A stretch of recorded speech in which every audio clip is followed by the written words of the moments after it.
990-949-8037 or WhatsApp us on 925-3261.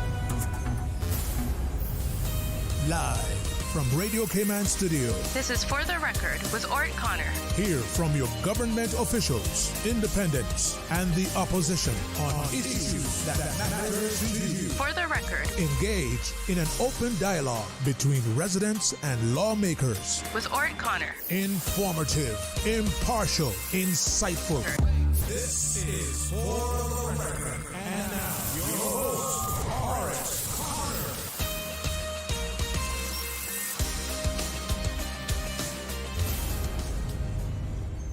Good morning, good morning, good morning, O land of soft, fresh breezes and verdant trees so fair. Today is Friday, the 24th day of October 2025, right here in the beautiful Cayman Islands. We do hope and we trust that everyone had a restful, enjoyable evening. Those of you who are on our roads, we urge you to please be extremely cautious. Remember, if you observe the rules of the road, the life you save may just be your own. Also to remind you that this segment of For the Record, the birthday shoutouts, brought to you by Coca-Cola, who are proud to support your birthday shoutouts. Coca-Cola available across the Cayman Islands. You should accept no substitutes. Share a Coke with someone special. We are dispensing with all other opening comments this morning, and we are going straight to our guest in the studio. Phone calls for now have been suspended as well because we want to ensure that you are listening, viewing, and the entire Cayman Islands are updated in terms of what the weather situation is in the Cayman Islands, what it is expected to be as well. So we're going to hear from the experts, those who have been charged with that responsibility.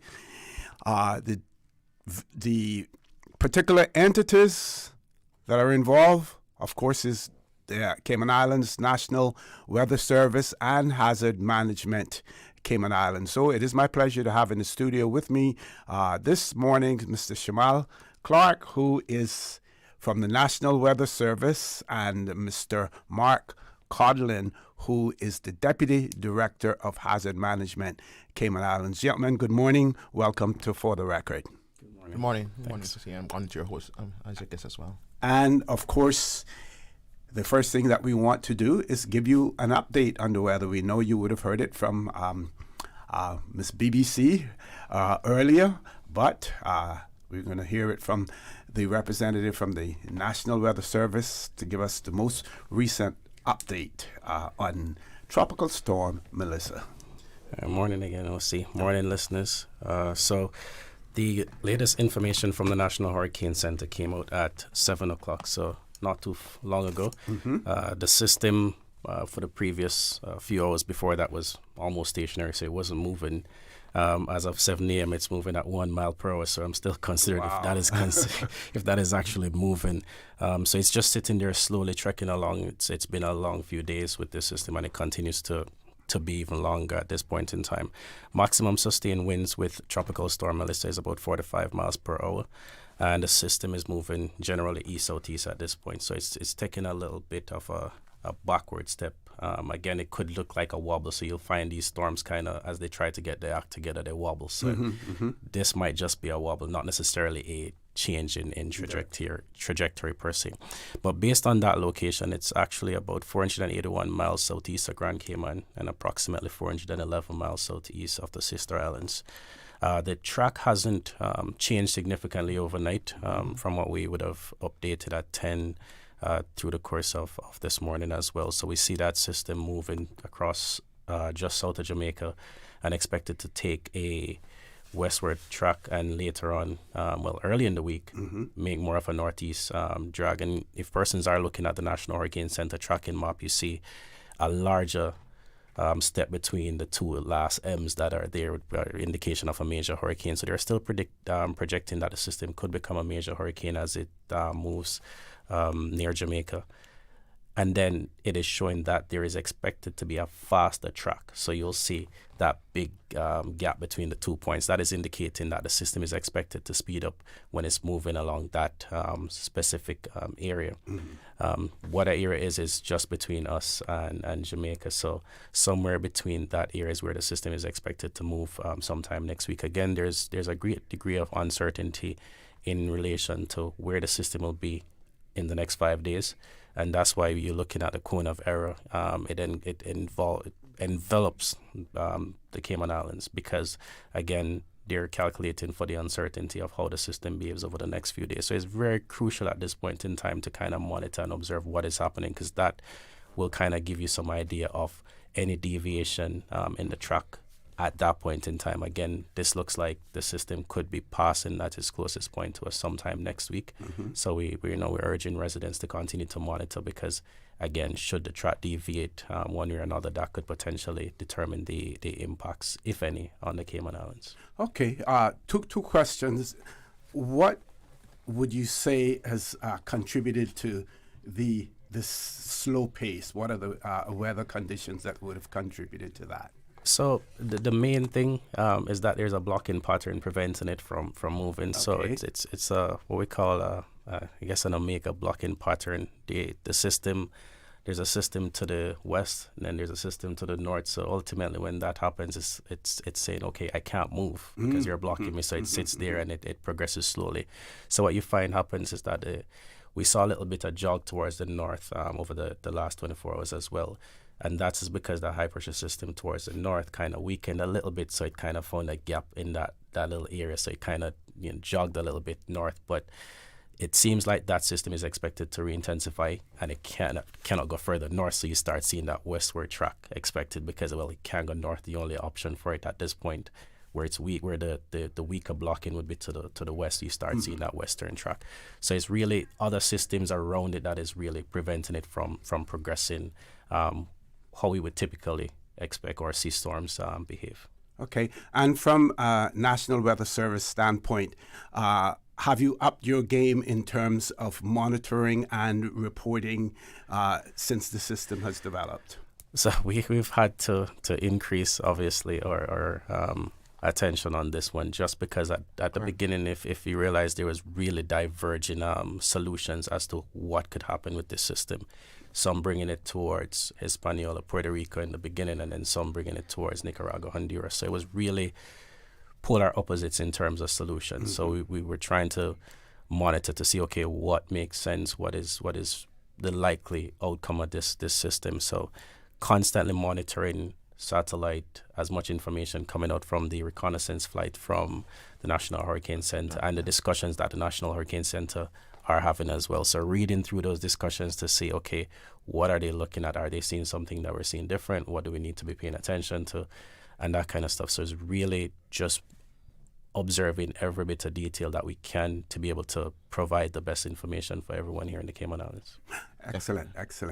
Mark, anything you want to add there? What we'll do, get you to comment on that. We'll go to a commercial break, and then when we come back, we're going to talk more about hazard management in Cayman Islands. Mark, go ahead. So I think one of them just mentioned two key things. We're in the state of actively monitoring, and secondly, a high state of preparedness.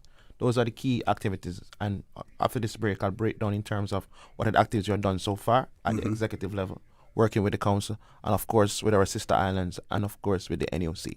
Excellent. Folks, the voices that you're hearing are those of Mr. Mark Codlin, who is the Deputy Director of Hazard Management, Cayman Islands, and Mr. Shamal Clark, who is meteorologist at the National Weather Service. I wanted to ensure that I gave him his correct title.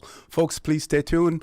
More updates in relation to Tropical Storm Melissa will continue as soon as we return from this short commercial break. The Cayman Islands boasts of a long, colorful, and rich history. In tribute to our roots, Radio Cayman, the voice of the Cayman Islands, is pleased to bring you the Historical Vignette Series, brought to you by Rotary Central. For more than 110 years, Rotary members have used their passion, energy, and intelligence to take action on sustainable projects. The Cayman Islands, he hath founded it upon the seas. Captain Joseph James Anglin, 1899-1982. Captain Joseph James Anglin was a sea captain who sailed to the Mosquito Keys, Nicaragua, Cuba, and Tampa, Florida. Married to Alvis Christina Chrissy Ebanks and the father of 12 children, he was a God-fearing Christian and a preacher in church. Known as a good neighbor, he helped to build a strong community. Radio Cayman's historical vignettes was brought to you by Rotary Central. For more than 110 years, Rotary members have used their passion, energy, and intelligence to take action on sustainable projects. Rotary Central Music Extravaganza tickets, sizzling hot and moving. Get your tickets now. Grand prize $40,000. Second prize $4,000. 6 $1,000 prizes. Sellers prizes up to $5,000. Get your $25 ticket from Rotary Central members. Rotary ticket sellers across Cayman. Eventpro.ky. Funky Tangs, Shudden Road. Rotarian Annie Rose Scott in Cayman Brack. A.L. Thompson's Home Depot, Georgetown. And other locations. Rotary Central Cayman Islands. Supporting more than 70 projects across our community, across the Cayman Islands. The 30th annual Rotary Central Music Extravaganza, Saturday, November 29. Jamming with Sugar Daddy, Los Tropicanos, and musical crew at Salty's Harbor Grill, Red Bay. Your ticket, your chance through Rotary Central. There you go, sir. Thanks for choosing JN Money Transfer. Boy, thanks to JN Money Transfer, I can stay right here in Cayman and pay mama bills back home in Jamaica. Her water, light, phone, and other bills never late. Every month I pay everything in one place. Make payments to over 30 companies in Jamaica through JN Money Transfer. Fast, affordable, convenient. Call 1-800-744-1163 for details. Big news at Cayman Airways. We've added more flights to Miami and airfares start from just $80 US each way plus taxes. You heard that right. This fare is less than the taxes and fees. Whether you need a day trip or an afternoon flight on a Friday, Cayman Airways has you covered for that Miami trip with fares as low as $80 US each way. Some conditions apply and these cheap seats are limited, so hurry and book your seats today at CaymanAirways.com. More flights, more trips, more Miami with Cayman Airways. When you choose Cynical Motor Insurance, you're not just getting coverage. You're joining a community that cares about protecting you and your loved ones. Why Cynical? Personalized coverage tailored to your needs. 24/7 claims service, always just a call away. And peace of mind with CARE roadside assistance for flat tires to towing, anytime, anywhere in Cayman. Ready for a quote? Visit cynical.ky. Cynical, keeping Cayman covered. My mom's a superhero. She always knows what to do when I feel icky. Yesterday, we went to West Bay Pharmacy, and they had everything she needed. Medicine, my favorite Band-Aids with dinosaurs, and even flavored vitamins. Mom says they keep our family healthy. I think they're magic. Don't tell anyone. I think superhero shop at West Bay Pharmacy. West Bay Pharmacy, where the superheroes shop. West Bay Pharmacy and Centennial Towers. Convenient quality care is just around the corner. This summer, happiness is better when you share it. Coca-Cola invites you to share a Coke with someone special. Grab an ice-cold Coke and find a name. Maybe theirs, maybe yours, maybe a surprise. Because nothing says you matter like sharing a smile and a Coke. So who will you share a Coke with today? Find your name, find your friends, and share a Coke. Available now. Stores island-wide.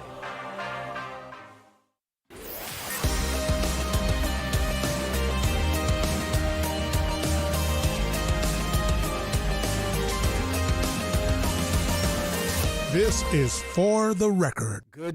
Good morning and welcome back to For the Record. We're receiving an update on Tropical Storm Melissa. That update is coming from the National Weather Service and Hazard Management, Cayman. So I'm going to hand the mic back over to the Deputy Director of Hazard Management, Cayman Islands, Mr. Mark Codlin. Mr. Codlin. Thank you very much, O.C. And again, wonderful morning to your listeners as well. So just to give an update, what we're looking at, for the past 2 days, we have conducted a series of meetings with the executive and our council on a daily basis, and of course working close with our sister islands. Yesterday we actually had our first NEOC tactical meeting with all of our various cluster leads. Within this meeting, we focus out on the operational piece, understanding what's the level of readiness across the various clusters. For example, support services, which speak about our colleagues on the communication, infrastructure, as well as human concerns that looks at shelter and medical relief, etc. And very importantly as well, our emergency response cluster. One of the things we are focusing on mainly, as you said, we are monitoring actively, but very importantly for the public to be ready and prepared. And one of the actions I've taken thus far for the past 2 days, we have established 4 locations for sandbag distribution and sand. And these locations, and I should just highlight, we have the West Bay Fire Station, 1. We have the Frankstown Fire Station. Number 3, we have by the agricultural grounds for Bordentown District. And with the Georgetown, we have off Linford Percy Highway, that's Outpost Street, that's the new bypass. So along that side, you'll see some cones. If persons see the cones, we have sand. What we are working closely with, and thanks to our colleagues from the NRA, they're providing us the material, as in the sand, and working closely with us with our certs. They have been very helpful for the last 2 days. You may probably have seen them out there assisting persons. And the really focus is we're going to ramp a bit up our efforts come tomorrow, Saturday, Sunday. We're trying to work closely with our colleagues from the regiment and, of course, the certs. I know persons are trying to ensure that they have their supplies ahead of time. This is a time where person needs to review their family plan, examine and ensure your property, your insurance in place, as well as to also ensure that food supplies, medical supplies, and very importantly, looking out for the elderly. So there have been a series of activities. What we are working to, we'll see, especially with the constituency office, they provide us a lot of information, which is very vital, so we can provide support and provide that information to our NEOC. As it currently sit, we are planning to have our daily session. So for today, we'll have the executive as well, the council and operational team. So that goes into the weekend. And thereafter, working closer with our colleagues on whether we can decide on at what point we'll be activate our full NEOC and have persons on board. Very importantly, what we're trying to ensure is that it's very important for us to plan ahead and work closely. And the information that we utilize is very important, the accuracy and ensuring that we rely on official sources. So one of the key elements, our colleagues from the Joint Communication Services and the Department of Communication, which plays a critical role in leading this emergency support team, we try to ensure that we have a battle rhythm in terms of providing the public information on a very frequently basis. So we ensure that persons follow our Facebook page for hazard management, also Instagram page as well. This is very important. And of course, we encourage persons to download the NENS app. So persons to visit nens.gov.ky so you can receive your notifications. We're trying to ensure that we cover as much mediums as possible. And of course, in partnership with Radar Cayman and a series of other radar operators, we also have our phase 1 if we need to activate our radar alert. So we're trying to ensure that we reach as much channels, have the public ready, and of course working with our colleagues from, for example, the Public Works Department, ensuring that our shelters are ready. So we're doing those necessary checks. I know that they're shortly looking to undertake, for example, shuttering exercise. So as the storm moves closer to the islands, and very important to our sister islands as well, we've been working closely with our sister islands to ensure that whatever supplies, resources is deployed ahead of time, because it's very important for us to work together in a collaborative manner. And work together in such a manner that we are able to recover quickly if there's any significant impact. Now, you mentioned an acronym there, CERTS, and for the listening and viewing audience. Yes, so just for the benefit. Yeah, so CERTS is acronym is a Community Emergency Response Team, and we had almost over 15 volunteers for the past 2 days, and thanks to our colleagues, they have really stepped up, and our colleagues from the Red Cross as well. Volunteers, they definitely delivered. A lot of persons who came by, for example, persons who are vulnerable, were not able to fill the sandbags. They were there to assist. Excellent. So we encourage persons, if you're able-bodied, please, proceed accordingly. But for the vulnerable groups, we're ensuring that we have resources to provide for the community. One more question: the fact that we haven't really had any serious or major threat yet in the hurricane season. Correct. How has that assisted in terms of preparation? So there's two things. It allows us, so I can say for when we started out in January of 2025, we had our Event Horizon event where we had a series of entities that came to the Cayman Islands. We have been practicing and exercising a lot with our systems. One of the key elements is ensuring that our national incident command structure is in place, where information from the operational is fed smoothly and efficiently to our strategic group and thereafter the executive, that they can make the right decisions. Because making timely decisions is important. We know that when it comes to disasters, information can be gradually passed and it may not be valid at the time. So we ensure that we provide timely information so that decisions are made to ensure that we save lives and property. So again, it gives us that opportunity to really test our system throughout the year. And this is a time where we'll actually see the testing of such systems. And of course, the collaborative spirit, not just within government, but with private sector working closely together. Certainly. So we're going to go back to the National Weather Service now as well. And we always encourage people to really rely on your local sources. Correct. And tell them why they should rely on that and how they will be able to access any information coming from you other than hearing it on Radio Cayman or any other news outlet. How can they access your systems as well to get information? Sure. So again, yes, to your point, we always stress using official sources of information. Definitely from the core government as well. For us, we do our job to the best of our ability to ensure that we're providing the most accurate information for persons to make those informed decisions that they need to make in order to prepare themselves and to reduce any risk associated with any hazard, any weather phenomenon that impacts the Cayman Islands. So whenever we're doing our assessment, we're, let's say, customizing and focusing and zooming in as micro as possible on the event and ensuring that we're calculating for as much possibilities as we can, as much scenarios, especially in this one that is really dynamic and really been difficult to handle for the past few days. So we do that and we ensure that the information that we put out is useful to everyone here. Now, those official channels, we do have our WhatsApp channel, so you can follow our WhatsApp channel. Okay. There is also our Facebook page where you could check for information on weather.gov.ky. We have our extended outlook for the forecast that covers the next 7 days. So you'll see any potential breakdown in conditions, if any, associated with the system. Any alerts, advisories are also on our page. We've activated our active storm page on the website. So if you're on it, you'll see a little floating red icon that says active storm. You can click on that as well, and then that will tell you what we expect, what is our most recent update on the system, so you could get that information. So all the information that anyone needs on any particular storm, in this case Tropical Storm Melissa, will be on our active storm page. Again, it will point you to further breakdowns on that page if you wanted like a day-by-day breakdown of how those conditions are expected to change over the next few days, so you could see the impacts, if any, on the Cayman Islands for the next few days. So definitely follow our official channels. Correct. Again, Cayman Prepared, definitely check their channels as well for information and tips on how you can prepare for any system.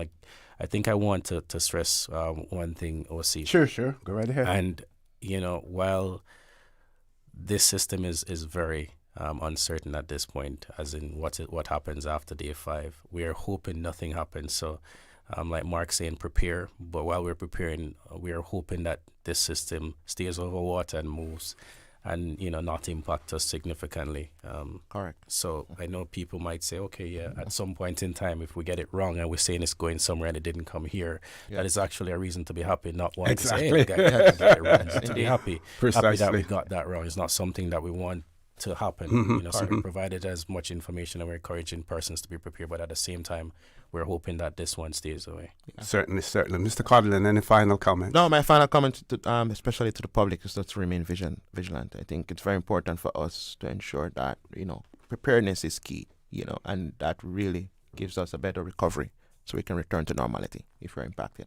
Okay, folks, so we've reached the top of the hour for 8 o'clock news. When we return, we will have Chief Officer Mr. Wesley Howell in the studio with us, along with the Work Director, Mr. Jeremy Scott, and Senior Policy Officer Miss Rolina DaCosta. Don't change that dial. Please stay tuned. For the record, we'll be back immediately after the 8 o'clock news. Thank you so very much, OC. And the time on Radio Cayman is now 8:01, and this time signal is brought to you by Foster's. When you're on the go, the experienced team at Foster's Pharmacy are here to help. Drop off your prescription while you shop or WhatsApp us and we'll prepare it, ready for your arrival. Whether you need prescription or over-the-counter medications, blood glucose testing, or advice on vitamins and supplements, we're here early in the morning to late at night. Both of our locations at our Camana Bay and Airport stores are open 7 a.m. to 9 p.m. Monday to Saturday. For more info, visit fosters.ky/pharmacy. Foster's Pharmacy. Better health because we care. The voice of the Cayman Islands. 89.9 FM in Grand Cayman and 93.9 FM in Cayman Brac and Little Cayman. Silver wings shining in the sunlight. Radio Cayman. For today's biggest news. Radio Cayman, the voice of the Cayman Islands.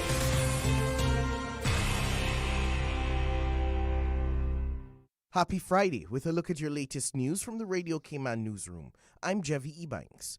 We begin in the BRAC, where the Department of District Administration has announced that precautionary shutting of government-owned buildings began earlier today. The measure is a part of ongoing preparations for potential impacts from Tropical Storm Melissa. Officials urge residents to monitor official government channels for timely updates and to continue making necessary storm preparations. The Cayman Islands Custom and Border Control Service is urging all importers and custom brokers to promptly clear and collect goods currently held at CBC facilities ahead of the potential impacts from Tropical Storm Melissa. The CBC warehouse on Owen Roberts Drive remains open for cargo delivery Monday to Friday, 8:30 a.m. to 5 p.m., and Saturdays from 8:30 to noon. However, operations may be adjusted or suspended if weather conditions worsen or emergency protocols are activated. Acting Director Kevin Walton says it's vital that stakeholders take proactive steps to safeguard their cargo and minimize disruptions. CBC will continue to prioritize public safety while supporting legitimate trade, and updates will be shared via their website and social media. For assistance, contact the CBC Customer Support Center at 649-4579. In other local news, the RCIPS Cybercrime Unit is warning the public about malware affecting several local company websites. When visiting these compromised pages, users may see a CAPTCHA asking them to verify "I am not a robot." But after completing it, a pop-up appears. This is part of the malware and should not be followed. The scam prompts users to press the window key plus the letter R, opening a command window. If you then paste the suggested code using Ctrl-V, your system could be infected. Officials say while CAPTCHAs are normally safe, any that ask you to use Windows key plus R are fake and dangerous. The police are urging everyone to be alert online and to stay safe. To the courts, Francis Campbell has been found guilty of wounding with intent in connection to a stabbing incident at a Windsor Park residence. He was acquitted of attempted murder following a judge-alone trial last week. The verdict was delivered on Thursday by Justice the Honorable Emma Peters. Campbell, who denied the charges, remained in custody on unrelated matters and is scheduled to return to court for sentencing on the 21st of November. Keneal O'Neill Howell appeared in summary court this week in connection with a domestic dispute involving the mother of his child. He faced charges of common assault and causing harassment, alarm, or distress. Howell presented a plea deal to the Office of the Director of Public Prosecutions, which was accepted. He pleaded guilty to causing harassment, alarm, or distress, and the Crown agreed to withdraw the common assault charge. Following the plea, the court ordered a short order report. Howell remains on bail and is scheduled to be sentenced on the 26th of November. Finally, Her Excellency the Governor, Ms. Jane Owen, opened the Cayman Islands Healthcare Conference, urging collaboration across the sector. How do we put in place the right policies in a modern world? How are we using IT? How can we make healthcare kind of more accessible in the modern world? And what can we do about prevention and preventative action? She praised Cayman's strong healthcare system, saying its progress depends on working together. Governor Owen also thanked outgoing Chief Medical Officer Dr. Nick Gent for his service, calling him a fabulous leader who led with integrity. The conference continues today through Saturday, and you can find out more at healthcareconference.ky. That's your latest local news. I'm Jevi Ebanks. Have a good Friday. Now for headlines from the BBC. Hello, I'm Moira Alderson with the BBC News. President Trump has abruptly ended all trade negotiations with Canada for the second time this year. He was responding to an advertising campaign by Ontario Province that features a clip of the former US President, Ronald Reagan, speaking negatively about tariffs. The import taxes are a defining feature of Mr. Trump's administration. President Zelensky is in Britain for talks with more than 20 countries on how to boost Ukraine's defences and increase pressure on Russia. After meeting King Charles, Mr. Zelensky will see the Prime Minister, Keir Starmer, who's urging Ukraine's allies to provide Kiev with more long-range weapons to strike Russian targets, something President Trump is reluctant to do. The authorities in Delhi have, for the first time, tried out cloud seeding to induce rain over the smog-filled Indian capital. Chemicals were sprayed from a plane, hoping rain will clear air pollution. Venezuela's President Nicolas Maduro has appealed to the Trump administration to back off using military force to target alleged drug cartels. His plea, in both English and Spanish, was broadcast on state television. Just peace, not war. It came after President Trump stated that his government is just going to kill people in its campaign against alleged drug traffickers. The US accuses Mr. Maduro of being a cartel leader, raising fears in Venezuela that it's aiming for regime change. That's the latest. BBC News.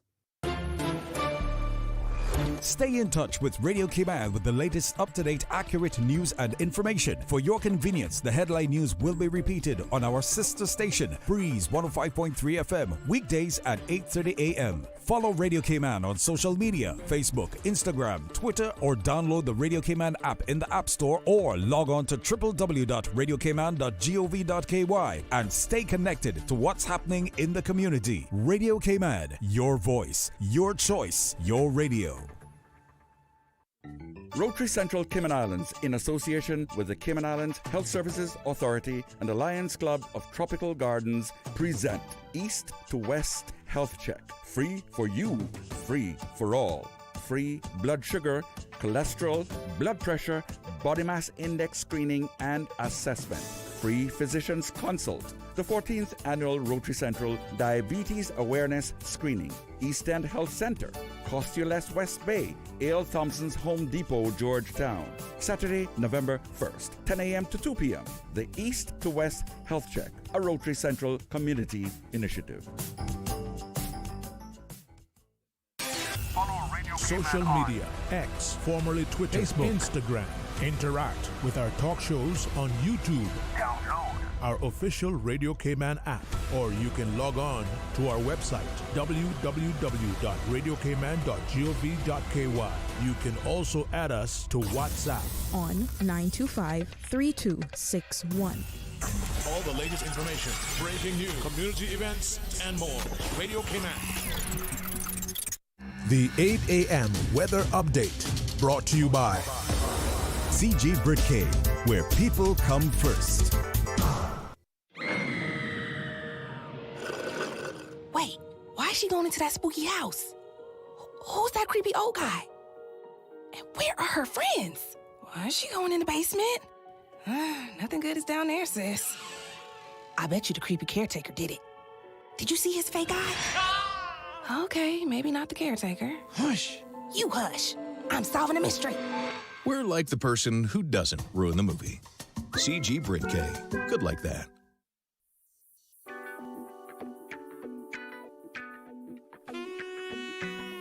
It is now time for another weather update right here on Radio Cayman 89.9. It is 8:10 on this beautiful Friday morning. A very good morning to all those who are just getting a chance to tune in.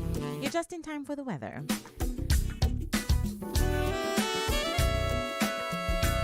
All right, let's take a quick look at what's happening across the Cayman Islands before we zoom in on Tropical Storm Melissa. Tonight, you can expect partly cloudy skies with a 40% chance of showers and possible thunder, and some showers may become locally heavy at times. Temperatures are expected to fall to the upper 70s, and winds will be northeast at 15 to 20 knots with higher gusts, especially in shower activities. Seas will be moderate to rough with wave heights of 4 to 6 feet, and some swells are possible, especially along southern and eastern coasts. Small craft should continue to exercise caution.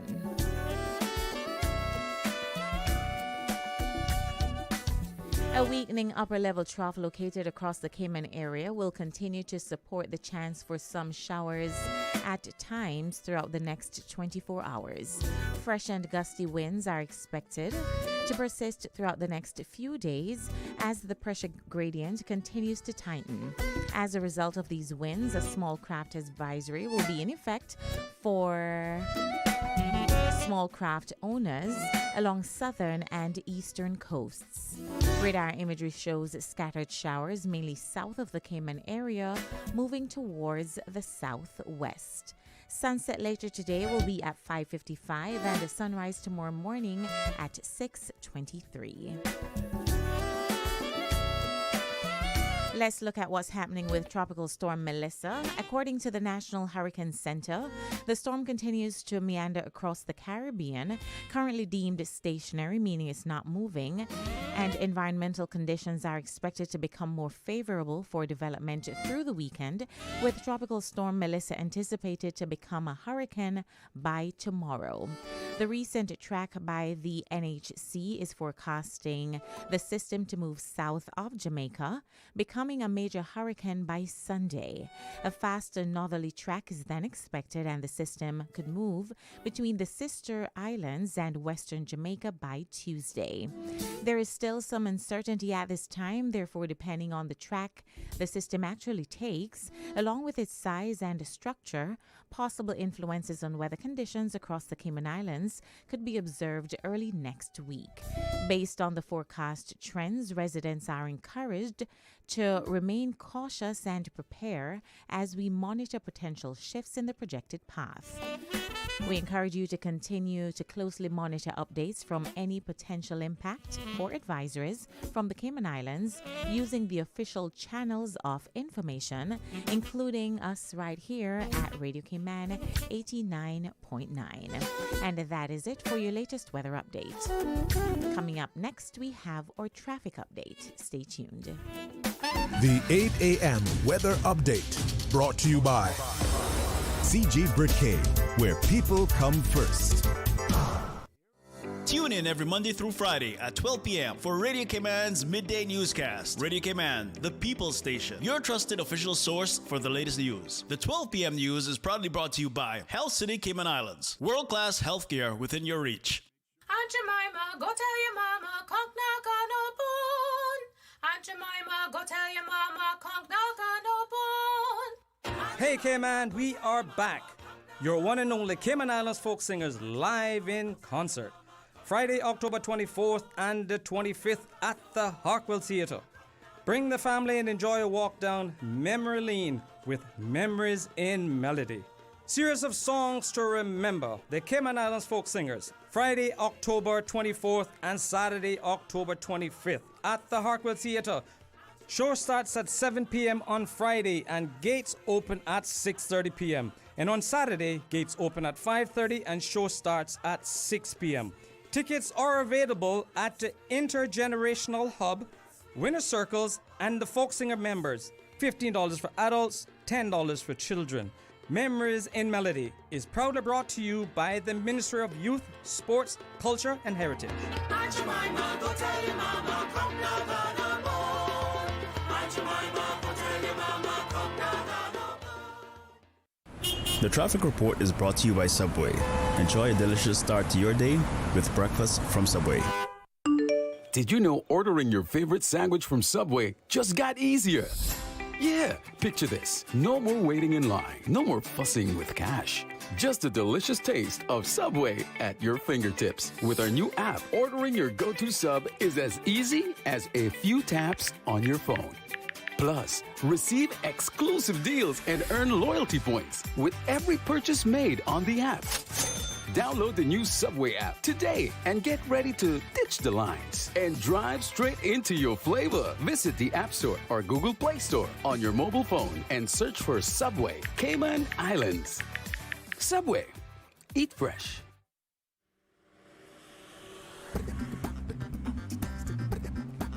A huge thank you to Subway for sponsoring our traffic update at this time as we look at what's happening across some of our roads in Grand Cayman. This is Radio Cayman 89.9, and let's start by looking at Huldah Avenue heading into the CNB roundabout. In that area, it's looking very wet. The roads are looking very wet, so please be careful if you are traversing that thoroughfare. Traffic is backing up as you get closer to the roundabout. So if you are heading in that direction, expect a little bit of delay. And traffic has really picked up at the Butterfield roundabout coming off the Esterly Tibbetts Highway and from North Sound Road. And that road is also looking wet. I'm looking at the different cameras and it's so amazing to see some places looking like we just got a downpour and then others looking bright and sunny. Oh, Cayman Islands. All right, so if you're traveling in the direction of the Butterfield roundabout, expect a little bit of delay, a little bit more patience required. But if you are traveling along 7 Mile Beach, not to worry, traffic is moving smoothly in both directions. And just about the same if you are coming off the Linford Pearson Highway, getting closer to the the roundabout in the vicinity of the Lions Center. Not much activity at the moment. And if you're traveling from the east, you won't experience much delay until you get down to Crew Road because traffic is still moving at snail's pace. Getting a little tongue-tied there. So if you are on Crew Road, expect a little bit of delay. And if you're coming off Agnes Way heading onto Crew Road, we're having a little bottleneck right there, so expect some delay, all right? That is it for your traffic update at this time as we get ready to rejoin Mr. OC inside for the record. And just a quick reminder that this traffic update was brought to you today by Subway. The traffic report is brought to you by Subway. Enjoy a delicious start to your day with breakfast from Subway. If they are talking about us, living in your head rent-free all this time, we must be relevant. Radio Cayman since 1976. Big news at Cayman Airways. We've added more flights to Miami and airfares start from just $80 US each way plus taxes. You heard that right. This fare is less than the taxes and fees. Whether you need a day trip or an afternoon flight on a Friday, Cayman Airways has you covered for that Miami trip with fares as low as $80 US each way. Some conditions apply and these cheap seats are limited, so hurry and book your seats today at CaymanAirways.com. More flights, more trips, more Miami with Cayman Airways.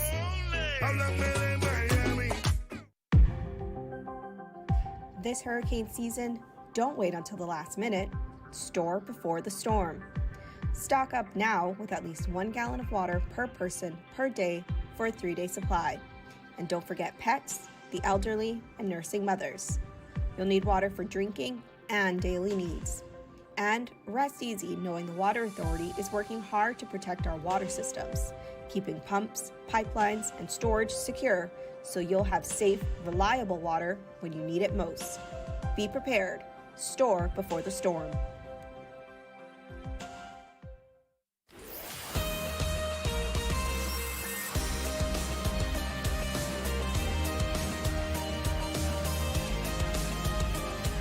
For the record, with ORRETT Connor. Good morning and welcome back to For the Record. Phone lines still remain closed at this point in time, but what we want to ensure that we do is that despite the fact that we have already gone beyond our birthday shout-outs, we didn't get an opportunity to do that because we really wanted to give you an update on Tropical Storm Melissa. So here are some of the birthday acknowledgements. Yesterday, David Joseph celebrated his birthday on the 23rd. Also, Dominic Dakers celebrated a birthday yesterday. Tomorrow, Glenn Enaga, I think I'm pronouncing that right, Also, Melissa Wolf celebrating a birthday tomorrow. Michael Daly Pastor celebrating a birthday tomorrow, as well as Jason McLaughlin. And to remind you that those birthday shout-outs were brought to you by Coca-Cola, who are proud to support your birthday shout-outs. Coca-Cola available across the Cayman Islands. You should accept no substitutes. Taste the feeling with Coca-Cola. So, folks, as promised, and let me sort of like lay down some ground rules initially. If you have any questions or comments in relation to the topic the subject that we will be talking about, we are asking you to please send them in to our WhatsApp number, 925-3261. Of course, we will be talking about the public consultation on the new immigration legislation. That conversation will take place with Chief Officer Mr. Wesley Howell, Director of Work Mr. Jeremy Scott. And I just want to say this: if you want to change your name by deed poll, you no longer need to go to the registry or go through the legal system. Just send your name here to For the Record, and OC will change your name, will butcher it and change it.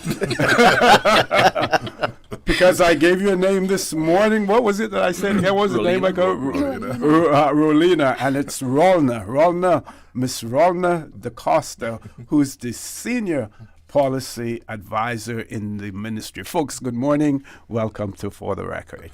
Good morning, OC. And good morning to your listeners. Yes. And I know that many of our listeners out there will have, questions and comments, especially the comments part of things. And that is what a consultation is all about, giving you an opportunity to offer your comments as well, but not in a verbal manner, at least not here on For the Record, unfortunately. If there are town hall meetings, then that may be an opportunity for you. But we also know that you are also invited to offer written suggestions as well. But what do I know about this? I left immigration in 2003. In 2003. So we're going to start off by having Mr. Wesley Howell make his introduction and tell us what this is all about and what we will be talking about. Mr. Howell, good morning, sir. Good morning again, OC, and good morning again to your listeners. It's our pleasure to be here to be able to sort of share a bit more detail about the bill that is now out for public consultation, having been published last Friday. It's been a week already. Ms. Rolna here has been working very diligently, better part of 2 years, on drafting taking government policy and directives and translating that into language that could be inserted in the law, working very closely with the legal drafting unit of the Attorney General's office.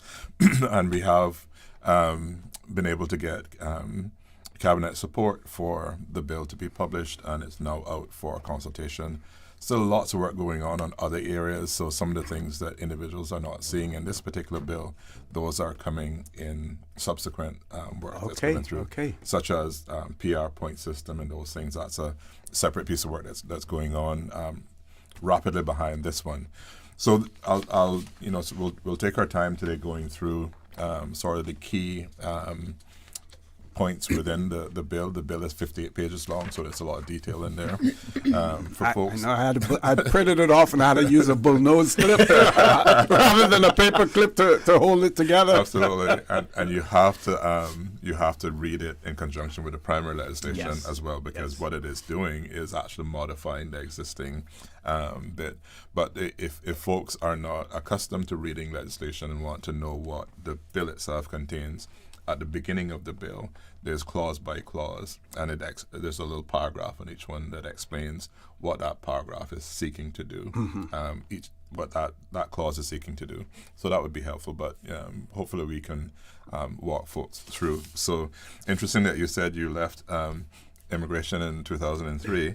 So up first for me is that the name of the immigration legislation is being changed to Cayman Protection Act.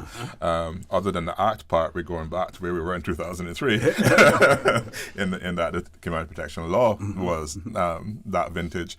So that's a decision that was taken by the Cabinet.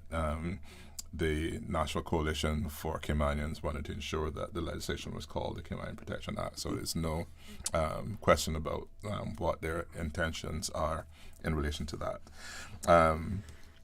The second one, and this is actually quite vexing for generational Caymanians, is that because of our existing timing with PR and naturalization and right to be Caymanian, individuals are able to receive a BOTC Cayman's passport many years before they become Caymanian, if they continue that road and are able to qualify for it. And in some cases, individuals have received a Cayman passport and have lost their PR, but they maintain the passport. Yes. Because of that, employers and even government institutions have been asking individuals to verify and produce documents that prove they are Caymanian. Now, if you want to make a generational Caymanian really upset, is tell them they need to apply to Mr. Scott to prove that they are Caymanian. And so this is one step in that direction. And effectively what we've seen over the years is that lots of families have applied for their children to be acknowledged, to enter school, for scholarships. For those who have married individuals that are not from Cayman, they've applied for RERC as a spouse of a Caymanian. So the documents that prove that the individual is Cayman has been used for other family members. This change says, if we use those documents for those reasons, then you can actually just write and say, can you send me my confirmation, without having to apply separately, formally for that. So it's one quick tweak that will satisfy some aspects of that bit. The next one up is Mr. Scott. Yeah. So good morning, Mr. Connor. Good morning, Cayman listening audience. Definitely excited in relation to the proposed changes. I think there's much needed for quite some time, and we definitely thank the ministry and the government for allowing us to participate and provide feedback as a key stakeholder, obviously, and being the authority that administers the law. So lost revocations of Caymanian status. This change proposed was mainly to provide more parity with providing the ability for myself as well as the board to consider revocation for persons who have Caymanian status. This is mainly dealing with persons who had obtained Caymanian status by entitlement, which is normally through parents who had acquired the right to be Caymanian after the child's birth. So where that is the case, the law is being proposed to enable myself and the board, where those recipients have not remained within the jurisdiction or have left the jurisdiction post becoming 18. If they're not remaining in the country for 5 years continuously, then there's a discretion, not a mandatory application, but a discretion to consider revocation. There is currently a provision as such where the board grants status off of descent, etc. So this isn't a new introduction to a loss provision. We're just creating parity across the board. And entitlement is granted by the director of work, not the board. The second part of that... And that, if I could interrupt for a second, and that would be almost similar to what we had in previous legislation that said that if you hadn't been here for 7 years, immediately preceding your 18th birthday, then you lost it upon age 18 or something, similar to that. Yeah, correct. That's the stage of... The stage is after you qualify. Being resident for 7 years, you get it upon turning 18 or after 18. We're speaking of the fact of having to prove that you remain settled, in the islands. And that there's no question that you remain contributed to the country.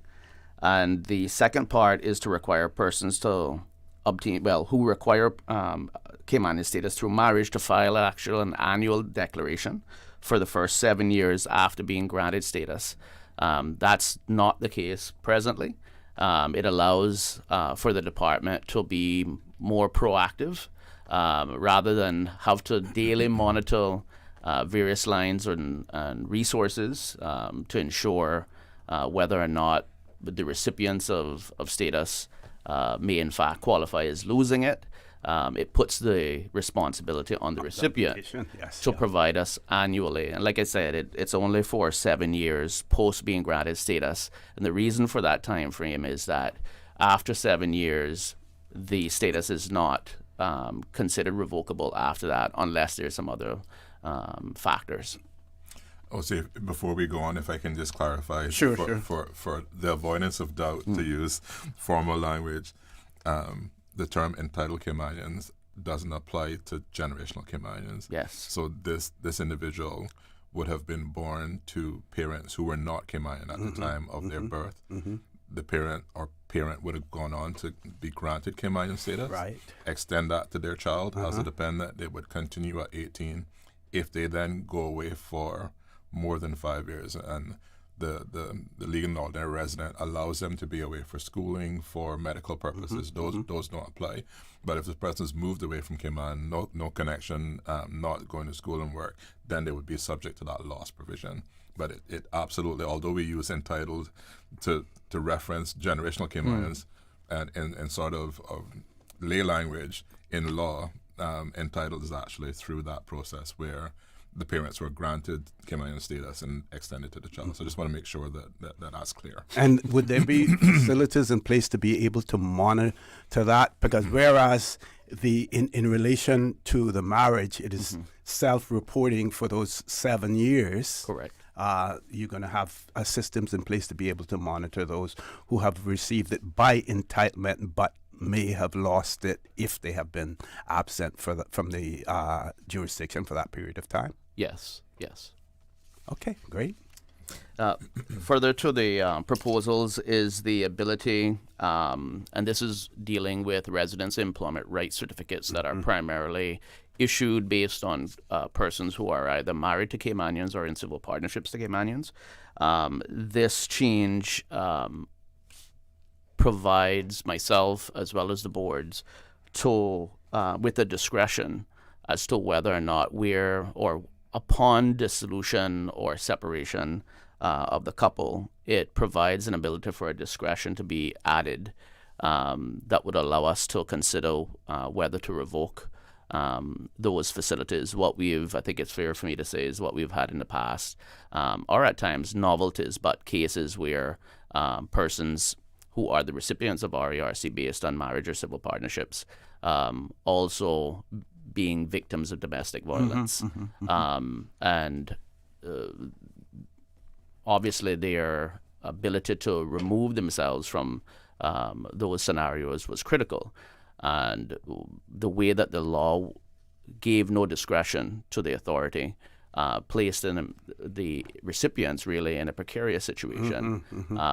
And then, but for leaving and removing themselves out of those scenarios, they were also placing themselves in a position, immigration-wise, where they could have been potentially banned or not able to acquire any other residences in the country. So it still provides us with the ability for novelty of situations to consider discretion in those scenarios. And with that discretion, would there be guidelines that you would basically follow? They would come within the regulations or something like that? Correct. There's actually, when you read the proposed amendment, there are further prescriptions within the legislation that I call it more of a sliding scale. Say, for instance, where you identify that couple were together for less than 7 years. That's really where they're saying, well, that's not going to be permitted, or it shouldn't be permitted.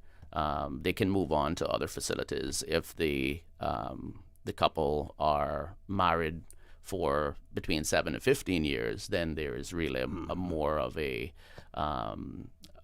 I guess a positive inference that they should be allowed. Yes, yeah. So again, there are attempts at giving guidance in relation to that. But at the end of the day, there still remains a discretion for novelty of scenarios. But we will definitely build out policies as needed for the authorities to follow. Okay, folks, we're going to take a commercial break. When we return, we're going to be talking about the extended RERC and Certificate of PR holding period before naturalization, and we will hear from the Senior Policy Advisor, Ms. Rolna. Did I give her? I didn't give her a promotion there, did I? Yeah, she is the Senior Policy Advisor. We will hear from her as well. So, folks, don't change that dial. Please stay tuned. We know that you want to call in, but we are encouraging you. Please send us your questions or comments on our WhatsApp number 925-3261. Please stay tuned. Looking for fresh, healthy food that's full of flavor?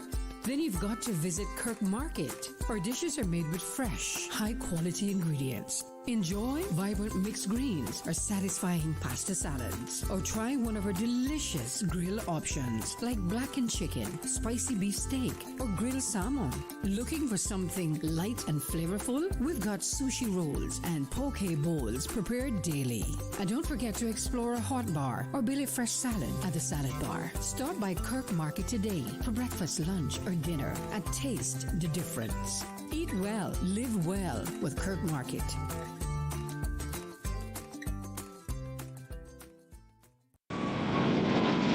Big news at Cayman Airways. We've added more flights to Miami and airfares start from just $80 US each way plus taxes. You heard that right. This fare is less than the taxes and fees. Whether you need a day trip or an afternoon flight on a Friday, Cayman Airways has you covered for that Miami trip with fares as low as $80 US each way. Some conditions apply and these cheap seats are limited, so hurry and book your seats today at CaymanAirways.com. More flights, more trips, more Miami with Cayman Airways. She hear clunk and her car stop. I was just about to send her some money, so I send it straight to her JN money transfer card. It cost me less, and perhaps she use the card, pay the garage right away. She'll get discount through the JN Rewards program in Jamaica. This card make things easy. You can even get funds at any multi-link ATM. JN Money Transfer Card. Fast, affordable, convenient. Tell your loved ones in Jamaica about it. Sign up is free. Babe, not tonight. You keep poking me and I need to be rested for meetings tomorrow.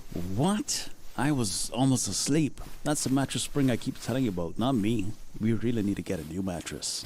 Tossing and turning, back hurting, can't sleep? It might be time to turn in your old mattress and go to bed with a new one. Browse the huge mattress showroom at Brand Source Home Gallery and pick the perfect mattress today. With mattresses to suit every budget, Brand Source Home Gallery stocks a wide selection of sizes and styles like pillow top and gel memory foam. So stop tossing and turning and sleep better tonight with a new mattress from Brand Source Home Gallery, Dawson Drive, Industrial Park. At Kirk's Home Center, we can make your life much better. We got it all together. We got a great deal in store for you. From cookware to stereos, from power just to plumbing supplies. Yeah, we got the best goods with the best price and a service to make you smile. At Kirk's Home Center, we got a great deal in store for you.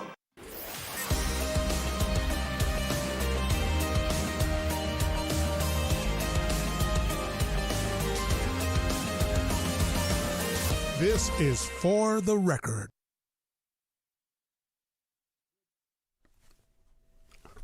Good morning. Welcome back to For the Record. We are talking about the amendments to the Immigration Transition Act 2022 revision. That conversation is taking place with Mr. Wesley Howell, Mr. Jeremy Scott, and Miss Rolna DaCosta.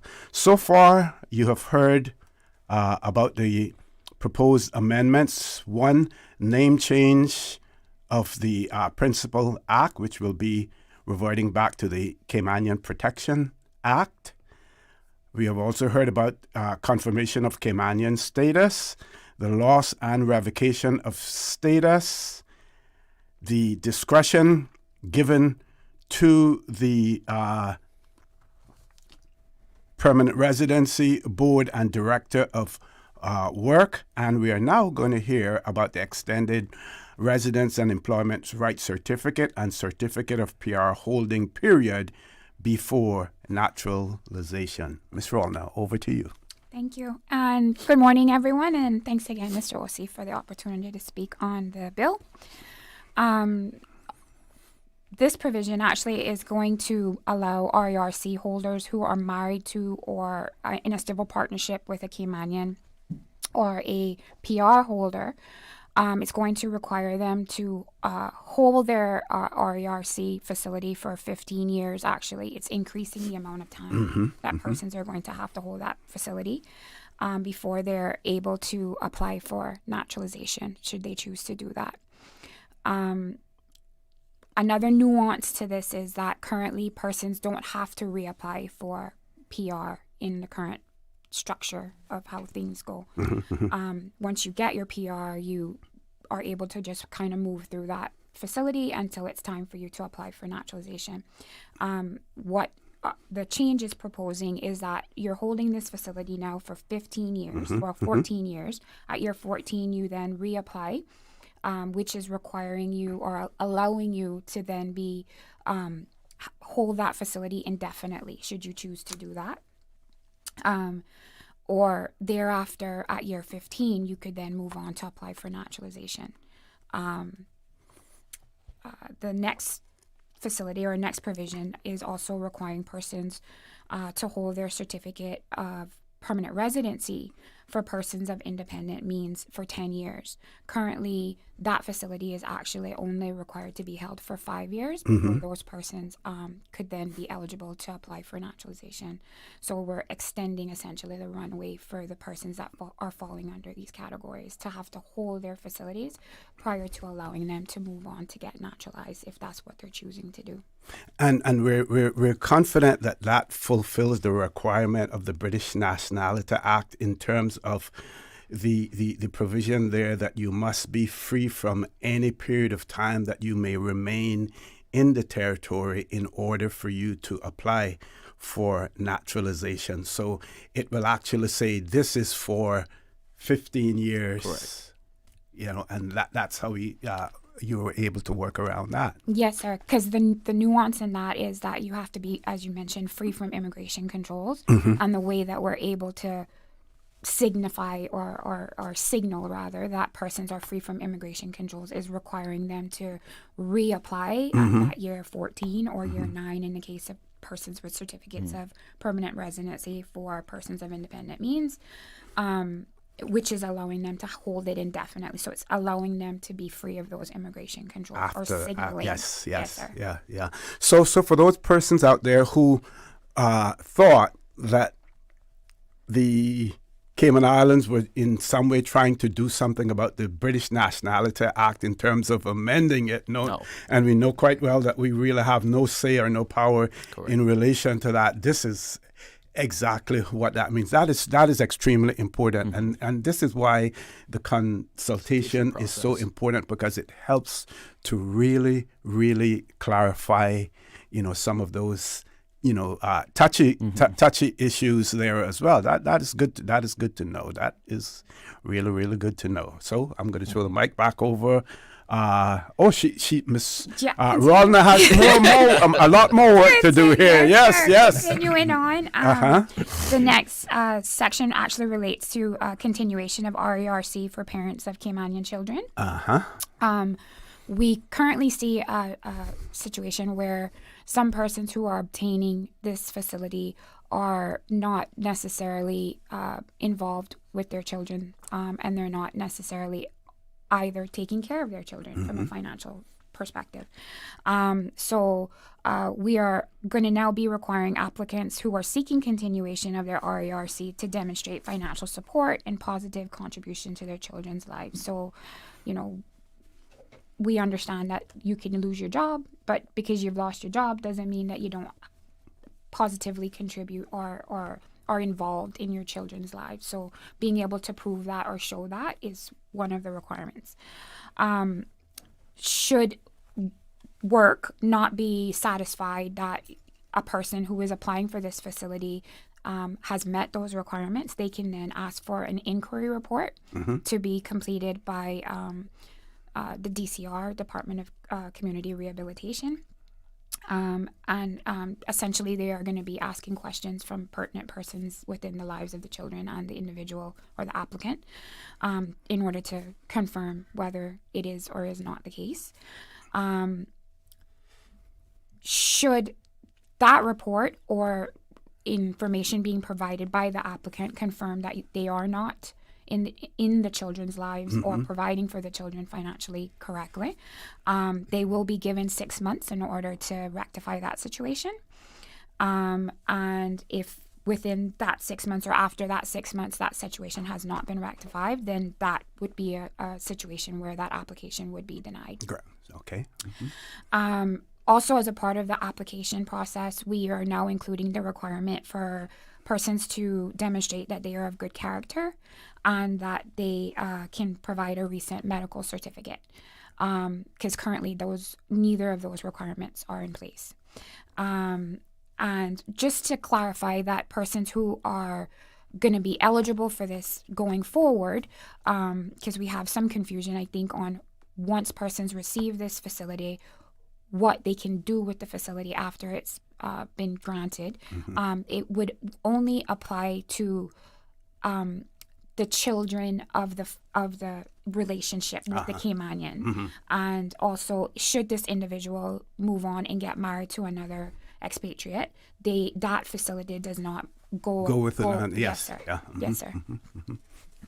And as far as those persons who currently hold an RERC under this category, but when the legislation comes into effect, they still hold that, these provisions will also apply to them? In relation to the transitional provisions? Yes. So, yes, and the difference there is that the runway extension will not apply to someone who already has that facility. But if the extension to children that are yet to be born, that will come in as the law comes into effect. Okay. I think it's back to me. Yes, yes. So the enforcement of the immigration laws are quite first and foremost. Minister Miles has been championed this since he's taken on the leadership of the ministry, and we've taken some steps to give Mr. Scott and his team some more teeth and some more information to be able to make those decisions. So PR may be revoked if the holder fails to support the Caymanian child, as we covered a bit before, or if the marriage or civil partnership is deemed to be a marriage or civil partnership of convenience.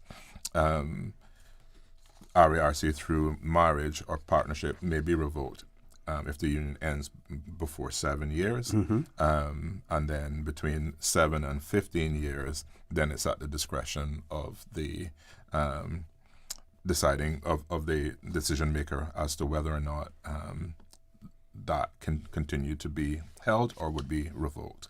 In the event that it is revoked, then there's an opportunity to reapply for RERC within 3 months of that process. Also being changed in this legislation is the financial standing requirements for persons to have dependents added to their facility.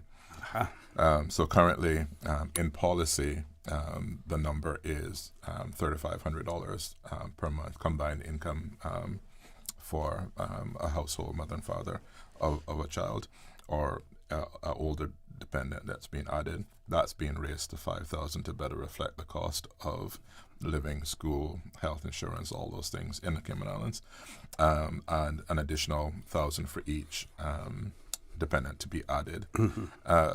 And we've seen, giving away some of their compliance secrets here, but we've seen individuals whose initial work permit submission has a salary of, sort of $2,000 a month. And as soon as they apply to add their dependent, they get a pay slip that says $3,500 a month. And in some cases, those aren't accurate, as proven with bank statements. Some have even tripled. I'm Yes, hearing yes. that some have Yeah. even tripled. So when I said we were giving Mr. Scott and his team more teeth, so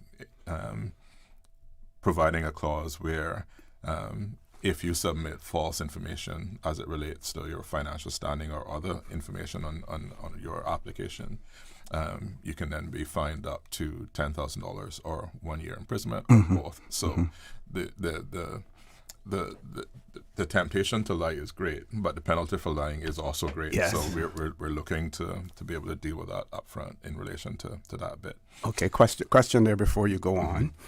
So we know that when an application comes up for renewal of a work permit, it is not just the work permit is being renewed, but you still have to ask for your dependents to be continue to be included, on there as well. How will this change now impact those persons who initially qualified under the 3,500 plus the 500 per dependent after that? How does this so this impact them? This would kick in upon renewal of their facility after the law comes into effect. So this is going to be quite impactful. Yes, Definitely. Yeah, and I guess in this particular case, it would be really, really useful for the persons to know that in the event that they have to make other arrangements as a result of their inability then to qualify under the new provisions. Absolutely. And that provision also came very strongly recommended from the boards and other civic-minded folks, where individuals who are not able to adequately provide for themselves and their dependents end up on the mercy of church pantries and other assistance from the community in order to just be able to afford food and so on. So we want to ensure that folks are able to properly maintain themselves and their dependents here. Excellent. The other changes, then this is in relation to work permits. And we've gotten significant representation from businesses, particularly small businesses, restaurants and so on, who pay sums of money to fly folks sometimes from halfway around the world. And within the first couple months of them being on island, they self-cancel their work permit and go down the road and start working for somebody that's paying them a little bit more per hour. And we also have cases where individuals have sort of created a side business of bringing individuals over on a 3-month temporary, and within that they then look for long-term employment. So to help curb all that, we've put in an anti-job hopping provision where within the first 2 years of employment, the individual can't change employers without taking a year's break from the islands. Now, we don't want to promote exploitation of workers and so on. So there are some provisions where if the worker is being exploited, if the business shuts down, there's other things that would allow the discretion to be applied by decision makers over at work and on the boards to be able to make a judgment call on that. But this, we hope, will deal with a lot of the job hopping and the exploitation of foreign nationals, bringing them over when they don't actually have work for them, hoping that they'll find work once they get here. Okay. Yep. And to assist in dealing with margins of convenience amongst work permit holders, this is introducing a limitation on sort of piggyback on a term limit extension, so to speak, where under the existing term limits, for example, if I am under a 9-year term limit and I'm at year 8 and I marry someone who is on year 1, then I get an extra 8 years by being the spouse of somebody on a different work permit. So that will not apply going forward. So the term limit would remain the lesser of the two, not the greater of the two. So there's no incentive. Yeah. So if you're filing joint tax returns in relation to this, it's the lesser of the two, not the greater of the two. So that's a new provision in relation to that bit. and we'll hand over to Mr. Scott for the declarations. Sure. So the annual declarations proposed changes are to expand the ability and for us to monitor recipients across the board. Currently, the current legislation only provides for a select few of permanent residency facilities, which is even excluding the right to be Caymanian from filing annual declarations. So a lot of these facilities have loss provisions that have to be monitored by us, right? What this again does is across the board for holders of RERC Certificate of Direct Investment, a residency certificate that relates to substantial business presence, and persons granted the right to be Caymanian status must submit annual declarations to work, covering themselves and their dependents on an annual basis, as mentioned. And then it also addresses non-compliance. So where recipients are obligated to file their annual declarations, if they don't, this constitutes an offense across the board, and it's also grounds for revocation that would be taken. Information sharing and collaboration. This is another important proposal within the bill, and this enables sharing of information across departments. I think we've always been very concerned in relation to isolation of departments and the way that they're operating and not necessarily sharing across the board. And it also deals with any confusions. I think it's more of a confusion than it is a limitation as it relates to data protection for us to work more uniquely together. So this proposal allows for key government agency, including the Royal Cayman Islands Police Service, Customs and Border Control, Director of Public Prosecution, Department of Community Rehabilitation, Department of Children and Family Services, Department of Financial Assistance, Health Insurance Commission, Health Services Authority, Portfolio of the Civil Service, Department of Commerce and Investment, Scholarship Secretariat, National Training and Development Unit, to really inform decision-making on work permits, PR, residences, Cayman status applications. And we believe that that would make a significant difference in the way that we are effectively executing our duties. The second part of that change, which is to support coordination to ensure Caymanians are considered first for employment and improve workforce planning. Also, it will facilitate a shared database linking scholarship recipients with work permit opportunities to promote employment of Caymanians, which is another crucial part of reform. Okay, folks, we're going to go to our headline news at 9 o'clock. We're talking about the proposed changes or amendments to the Immigration Transition Amendment or Immigration Transition Act 2022. That, of course, will be replaced with the Immigration Transition Amendment and Validation Bill of 2025. And, of course, we hope and we trust that it becomes law as well. When we return, the conversation with Mr. Wesley Howell, Mr.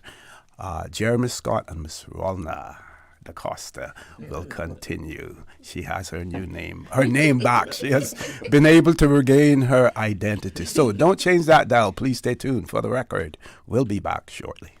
Did you know that Doctors Hospital provides urgent care services 24 hours a day, 7 days a week? And Doctors Hospital's urgent care physicians have access to the most advanced MRI and CT imaging in the Caribbean, providing reliable diagnostics when you need it most. When you need quality urgent care for an illness or injury, Doctors Hospital is here for you 24/7. Whether it's a migraine, chest or abdominal pain, shortness of breath, broken bones, or another urgent need, Doctors Hospital at the top of Walker's Road. Urgent care right now. From Radio Cayman's newsroom, this is Headlines. Local, regional, international news. The Headline News is brought to you by Kirk Market and Health Services Authority. With a look at your latest headlines, I'm Jevi Ebanks. The National Roads Authority will carry out paving works on the westbound lane of Crew Road between Grand Harbour and CUC roundabouts this Saturday, the 25th of October. The work is scheduled to take place between 8:30 a.m. and 4 p.m. Motorists are urged to proceed with caution through the area, which will be an active work zone. Drivers should obey posted speed limits, follow all signage, and be prepared for possible temporary diversions. In regional news, the Antigua and Barbuda Defense Force Guard is searching for Captain Felipe Daniel Jules, who reportedly fell overboard late Tuesday night while en route to Dominica. The incident occurred around 11 p.m. northeast of Guadalupe as Jules tried to avoid being struck by the vessel's mast. All other crews and passengers are safe in Guadalupe. The Coast Guard received the report the following morning, delaying response efforts. Search operations continue and mariners are urged to follow safety protocols, including using flotation devices and alert systems. In other regional news, Grenadians held a peaceful protest on Thursday, urging the government to reject a U.S. request to install a radar and deploy military assets near the Morris Bishop International Airport. Led by former Foreign Affairs Minister Peter David, demonstrators called for the Caribbean to remain a zone of peace and warned against foreign military influence. Prime Minister Dickon Mitchell confirmed the request is still under review and no decision has been made. That's your latest headlines. I'm Jevi Ebanks from the Radio Cayman Newsroom. Did you know that Doctors Hospital provides urgent care services 24 hours a day, 7 days a week? And Doctors Hospital's urgent care physicians have access to the most advanced MRI and CT imaging in the Caribbean, providing reliable diagnostics when you need it most. When you need quality urgent care for an illness or injury, Doctors Hospital is here for you 24/7. Whether it's a migraine, chest or abdominal pain, shortness of breath, broken bones, or another urgent need, Doctors Hospital at the top of Walker's Road. Urgent care right now. More news available at www.radiocayman.gov.ky. Check out our social media pages: Facebook, YouTube, X, formerly Twitter, Radio Cayman Headline News.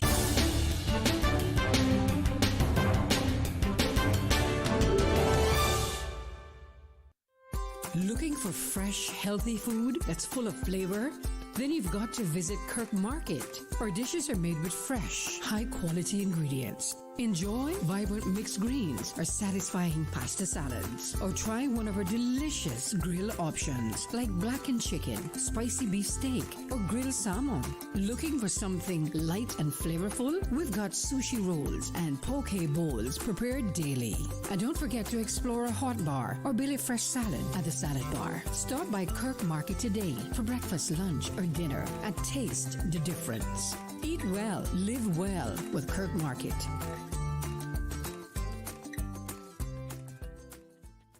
Your dream home starts with a vision, and often inspiration is at the heart of that vision. Brand Source Home Gallery's in-house designers are here to help bring your vision to life. Whether you're remodeling or building a new home, Brand Source Home Gallery is your one-stop solution. Explore their kitchen cabinets, sinks, faucets, bath fixtures, tubs, vanities, and more. Let Brand Source's designers help and inspire you with your next project. Call 623-5000 and schedule an appointment with a design expert at Brand Source Home Gallery, Dorsey Drive, Industrial Park, serving Cayman for 50 years. Why is it important to vaccinate children against HPV? Because research shows that the best time to get the HPV vaccine is between the ages of 9 and 14, and it takes a single dose. The HPV vaccine is the best protection available against HPV-related cancers, which impacts boys and girls, men and women. Let's arm our nation against cancer, Cayman. Get the HPV vaccine today. For more information, contact the Public Health Department on 244-2648 or 244-2889. Tune in every Monday through Friday at 12 p.m. for Radio Cayman's Midday Newscast. Radio Cayman, the people's station, your trusted official source for the latest news. The 12 p.m. news is proudly brought to you by Health City Cayman Islands. World-class healthcare within your reach.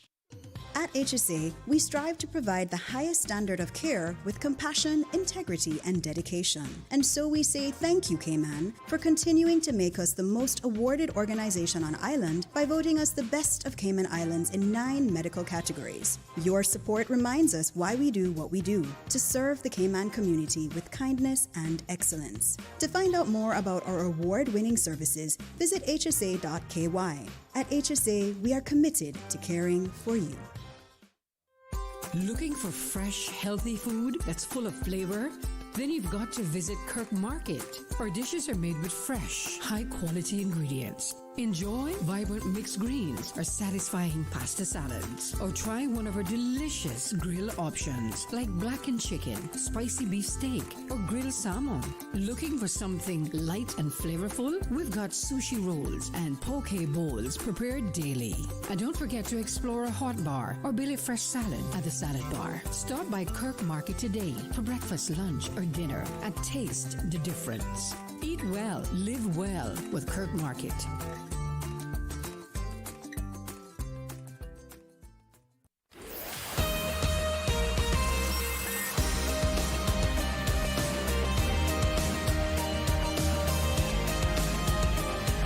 For the record, with ORRETT Connor. Good morning and welcome back to For the Record. My pleasure to have in the studio with me Chief Officer Mr. Wesley Howell, Director of Work, Mr. Jeremy Scott, and Senior Policy Officer Miss Rolna DaCosta. And I believe, Miss Rolna, it's over to you next. But before we go to Miss Rolna, Mr. Howell, would you want to advise our listening and viewing audience in terms of this document, where it can be obtained? Because we've heard people talk about the fact that, it's very difficult to know what this this section is being replaced with such. So this lays it out quite clearly, those changes that are being made and the substance of the changes as well. Yep. Where can this document be located? So we have this document, which is the easy reference guide, as well as some FAQs, and we're building the FAQs out based on the emails and calls that we're getting in relation to the public consultation process. Those can be found on the ministry's website, and it's pretty easy to get to. It's gov.ky /labor. Spelled the UK way. And you scroll down on that page, you'll see the consultation documents, including the FAQs, the draft bill, and this easy reference guide. And the FAQs, we're refreshing that regularly based on questions and feedback that we get in relation to the process. Excellent. Just before we move on, I just want to make one point of clarity as regard to the points that were discussed relating to continuation of RERC for parents of Caymanian children. The social inquiry reports that I mentioned would be done for those persons that couldn't prove or were unable to prove that they were properly involved in their children's lives. They would actually be conducted by the Department of Community Rehabilitation and the Department of Children and Family Services. So both of those units would actually provide assistance in trying to clarify what the situation is with those particular individuals. Okay. We're going to move on to discuss the exemptions that are currently available under Section 53(1)(b) of the legislation. This is allowing Cabinet or giving Cabinet the ability to exempt persons from having term limits, or once they've reached their term limit, it's allowing Cabinet to allow those persons to continue working within the islands without requiring work permits or any other facility. Currently, Section 53(1)(b) requires that when Cabinet approves these exemptions, it should actually be gazetted to say that these exemptions have occurred. But as we know, there are concerns around, personal information and not wanting your personal details to be necessarily out there as regard to specific situations. So what we've done is we've amended the bill or the act to say that Cabinet can make these exemptions and that the conditions or specific situations that they make the exemptions under actually don't need to be gazetted. They can actually just be outlined within the Cabinet paper. So it allows for persons specific situations to stay amongst the individuals that are making the decision. Okay. So if I can jump in there with Ms. Rollins. So some of those exemptions, for example, is where you have a person who's caring for someone who has dementia or Alzheimer's, and this specific caregiver is the only person that they'll respond to for their care and so on. In those instances, Cabinet would not want to detail that this individual is in such severe condition that they need this.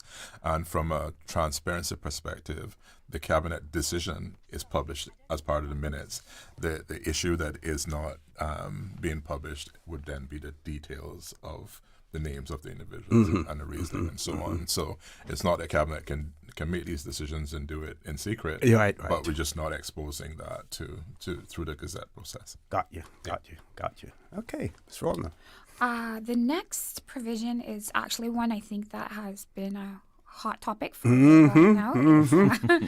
In regards to the introduction of term limits for non-Caymanian civil servants. I know that the Deputy Governor has been discussing and sharing with persons that this is something that is going to be implemented in the coming year. So in tandem with the changes that have been made to the Public Service Management Act to implement that, we've actually had to include provisions in our legislation as well with respect to immigration to signify that these persons now have term limits. It'll work a little differently than it currently does for your typical worker, because obviously the governor and the deputy governor have certain powers, and we don't want to infringe on any of that from a constitutional perspective. So it would be that work would be notified. So it's not an approval, it's a notification that these individuals have been hired, and then once they have started their tenure, then their term limit would start from there. Okay, and one of the questions or thoughts that I had in the legislation under work permits and the introduction, it says this part has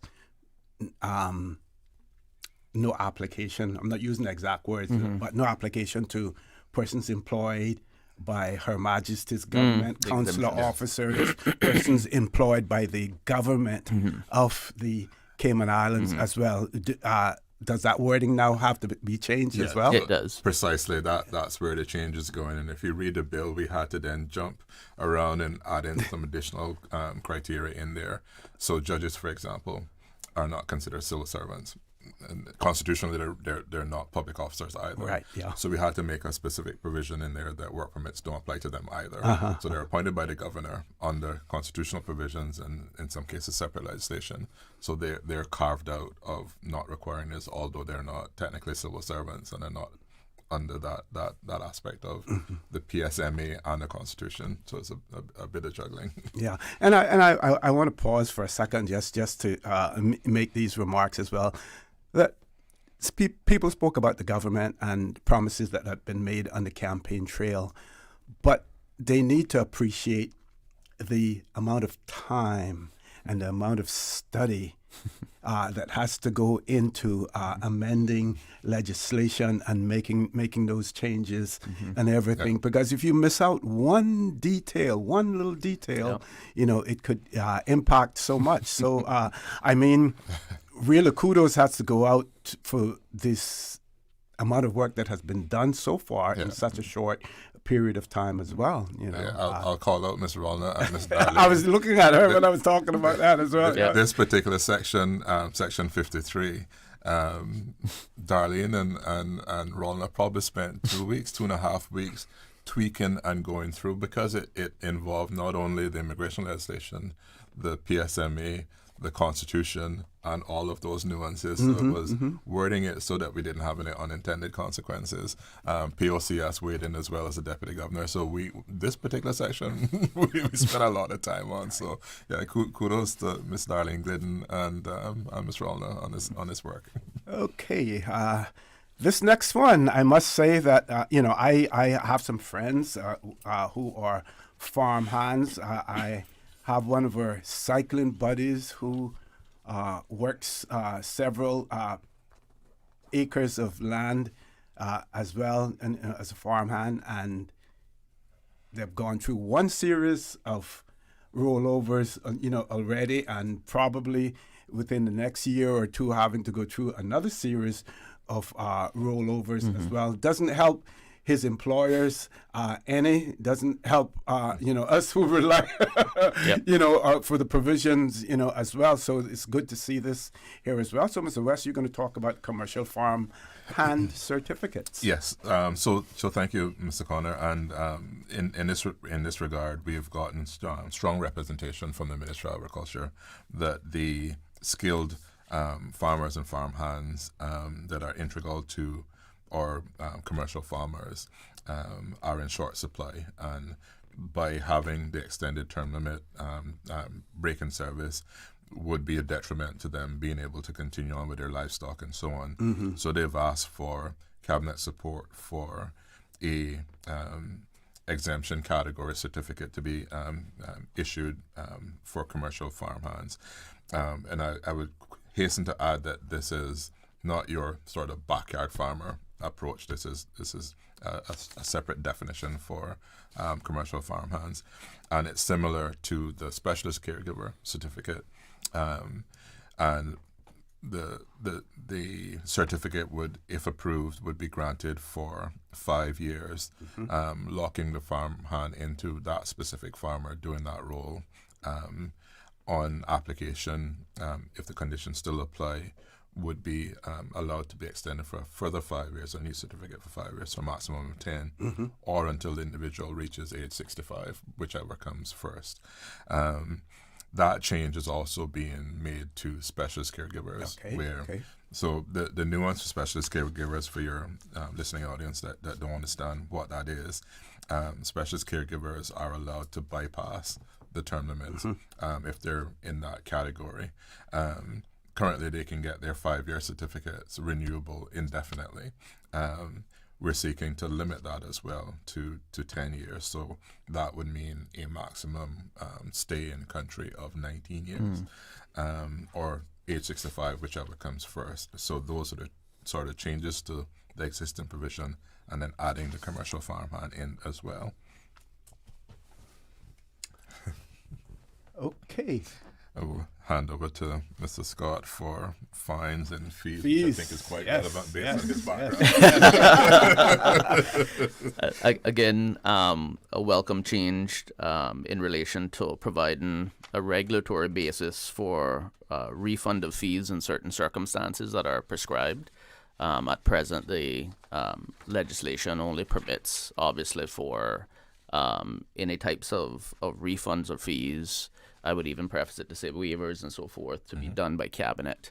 And this would place within the legislation an ability for those scenarios where it's prescribed and approved for myself to, and also for my finance team to allow for refunds.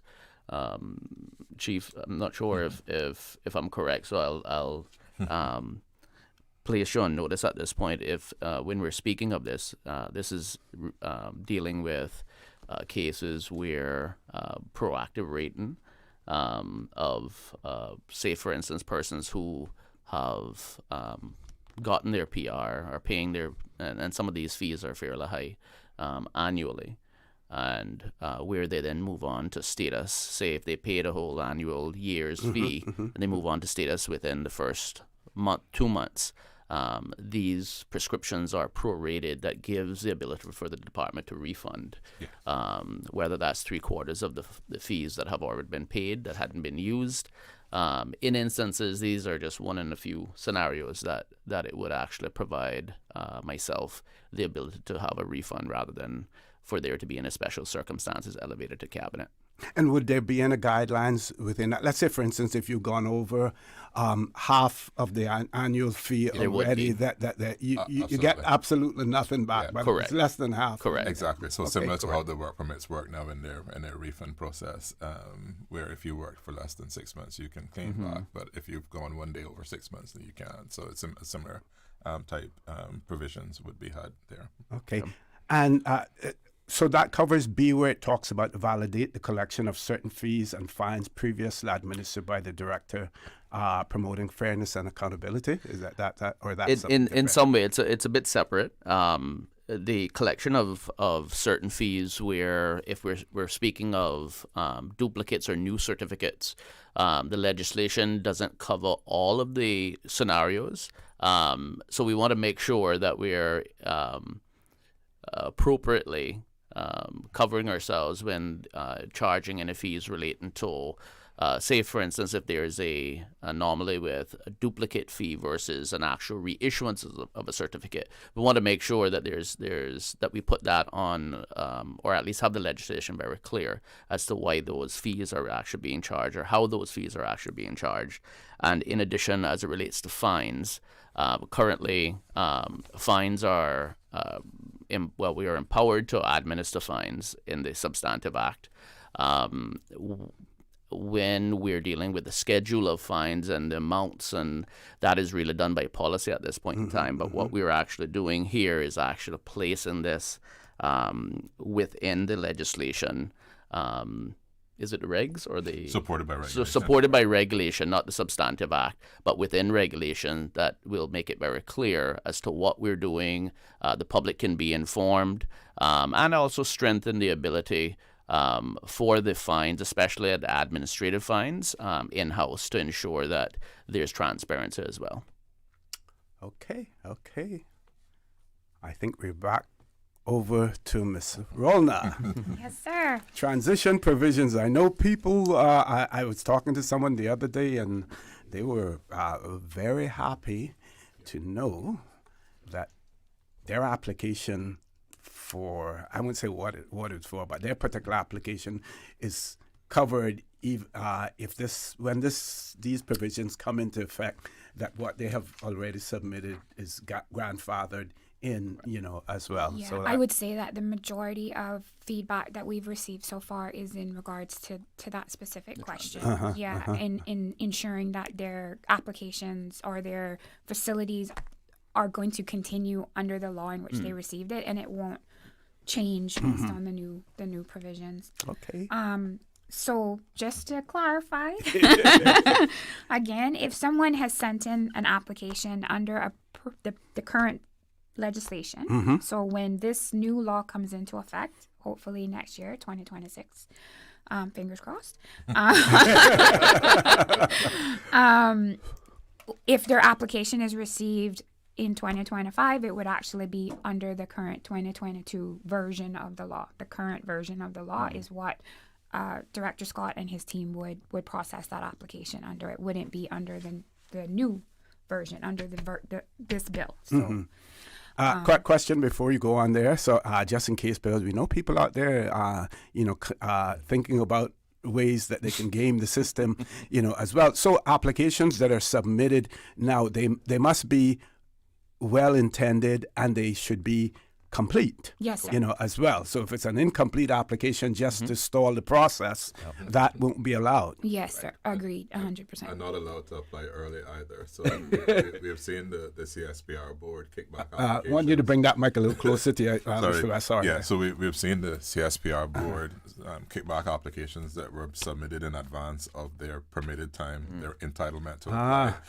They've said, no, you're submitted before you're allowed to submit, so your application is null and void. So they've rejected it. And they should hold that fee back, and send the form back to them, but hold on to the fee. So in relation to permanent residency, if you hadn't hit your 8 year, you can't submit it at year 6 or 7, hoping to get in before. Yes. So you have to be within the time frame allotted under the current law. Great. Ms. Ralda? Likewise, any work permit or residency or permission that is still good when the new law starts, it will stay good until it expires or is lost or canceled. The new rules, which are covered under Section 10A and B, or Clause 10A and B in the bill, which essentially is extending the amount of time before you can be eligible to apply for Cayman status. It won't apply to persons who already have a valid certificate, residency certificate or permission or exemption under the current legislation. Yeah. those people can still apply to become Caymanian under the law that gave them their documents. So no fear. We're not trying to pull the carpet out from under people who are in the middle of their process. And that's based on legal advice and legal precedents in cases that the government's lost in the past, where if you change the script while somebody has a provision, then they have grounds for challenging, and the courts have been very receptive to their appeals. Because it's almost like a legitimate expectation. Exactly the terminology. That's why they call you a lawyer.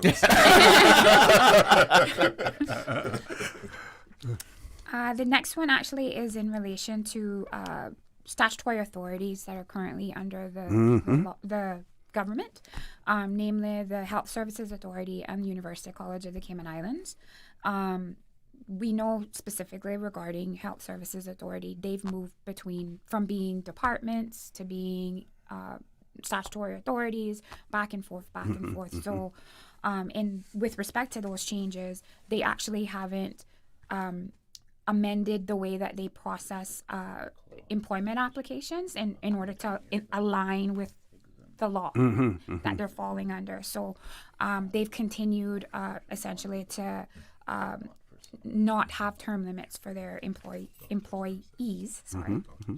So going forward, if someone works for the Health Services Authority or the University College of the Cayman Island and has a valid permission or exemption, it will stay good until their job contract ends or 1 year after the new law begins. So we're not, again, trying to, in the middle of somebody's contract, say that now they have to get a work permit, but going forward, those individuals will have term limits. So when that contract ends, if they want to renew that contract, or when they go to replace that individual, the new person would have to have a term limit moving forward. Okay. If someone has a certificate for specialist caregiver, when the new law starts, they can renew for one more certificate. So which would give them an additional 5 years, as we know. People who already have certain certificates when the new law starts must send in a yearly declaration, as the new law says. So again, the facilities that Director Scott would have mentioned, which currently do not have the requirement to file annual declarations, because they don't have currently the requirement to file annual declarations, they will have the requirement going forward. So they can expect that they will have to do that. If someone was already a worker when the new law starts and they decide to become a civil servant, and they have began their term limit, so if they, just as an example, are a worker and at year 3 of their term limit decide to become a civil servant in 2026, their term limit doesn't start over. They are moving on to their year 4 of their term limit. So it's not a get out of jail. Yes. And if an employer sent in a work permit application before the new law starts, then again that application will be decided under the old law. Sorry. Yes, sir. Okay. Good point for us to take a commercial break. Folks, please stay tuned. For the record, we'll be back shortly. When you choose Cineco Motor Insurance, you're not just getting coverage. You're joining a community that cares about protecting you and your loved ones. Why Cineco? Personalized coverage tailored to your needs. 24/7 claims service, always just a call away. And peace of mind with CARE roadside assistance for flat tires to towing, anytime, anywhere in Cayman. Ready for a quote? Visit Cineco.ky. Cineco, keeping Cayman covered. Did you know that you can send money transfers to financial institutions anywhere in Jamaica with JN Money? You mean I can send money straight to my account and cut out the middleman? Yes, that's exactly what I mean. You send your own money to your own account, giving you peace of mind that the money is in your account. JN Money Transfers to Financial Institution is another convenient service offered by JN Money. You can have this done from any JN Money location. Deposit your money straight to your account without the hassle of asking someone to do it for you. JN Money Transfers to Financial Institutions, making life easier. Accidents and illnesses can strike without warning. Ouch! When it comes to urgent care, every second counts. At Doctors Hospital, we have a dedicated team of experienced doctors and nursing staff available to you 24 hours a day, 7 days a week. Don't waste time in an overcrowded emergency room when you need urgent care. Whether it's a broken bone, a severe infection, or a sudden illness, trust in Doctors Hospital's unwavering dedication to providing the best immediate care. For complete urgent care when you need it the most, choose Doctors Hospital, located in Georgetown, 16 Middle Road. Babe, not tonight. You keep poking me and I need to be rested for meetings tomorrow.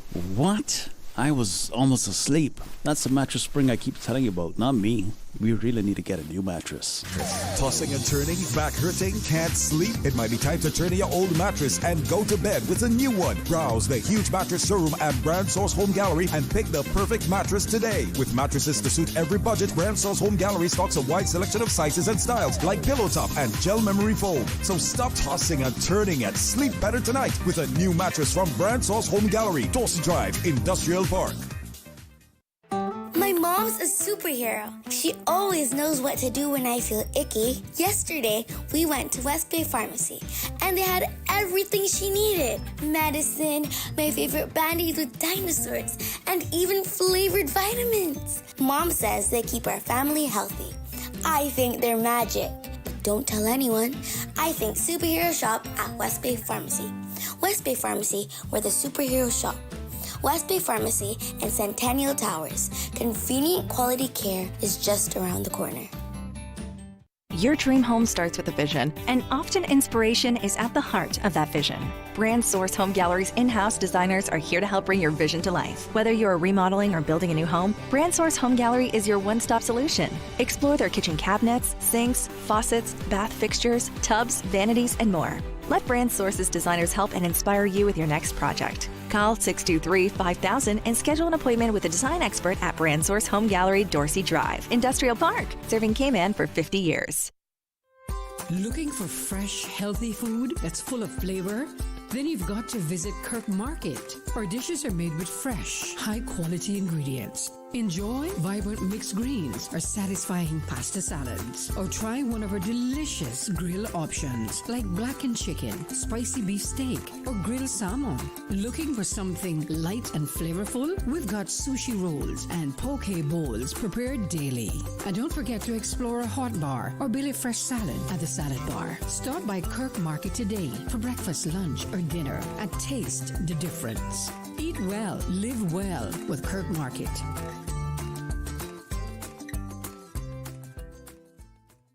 Did you know that Doctors Hospital provides urgent care services 24 hours a day, 7 days a week? And Doctors Hospital's urgent care physicians have access to the most advanced MRI and CT imaging in the Caribbean, providing reliable diagnostics when you need it most. When you need quality urgent care for an illness or injury, Doctors Hospital is here for you 24/7. Whether it's a migraine, chest or abdominal pain, shortness of breath, broken bones, or another urgent need, Doctors Hospital at the top of Walker's Road. Urgent care right now.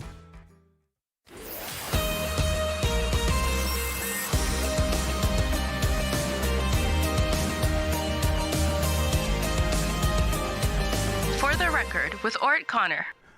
Good morning and welcome back to For the Record. Less than a half an hour to go in the show this morning for those of you who are just joining us. And before we even tell you what we've been talking about, we see that Mr. Reese Reese will be celebrating his birthday on Sunday, the 26th of October. Birthday greetings coming from his wife, Sasha,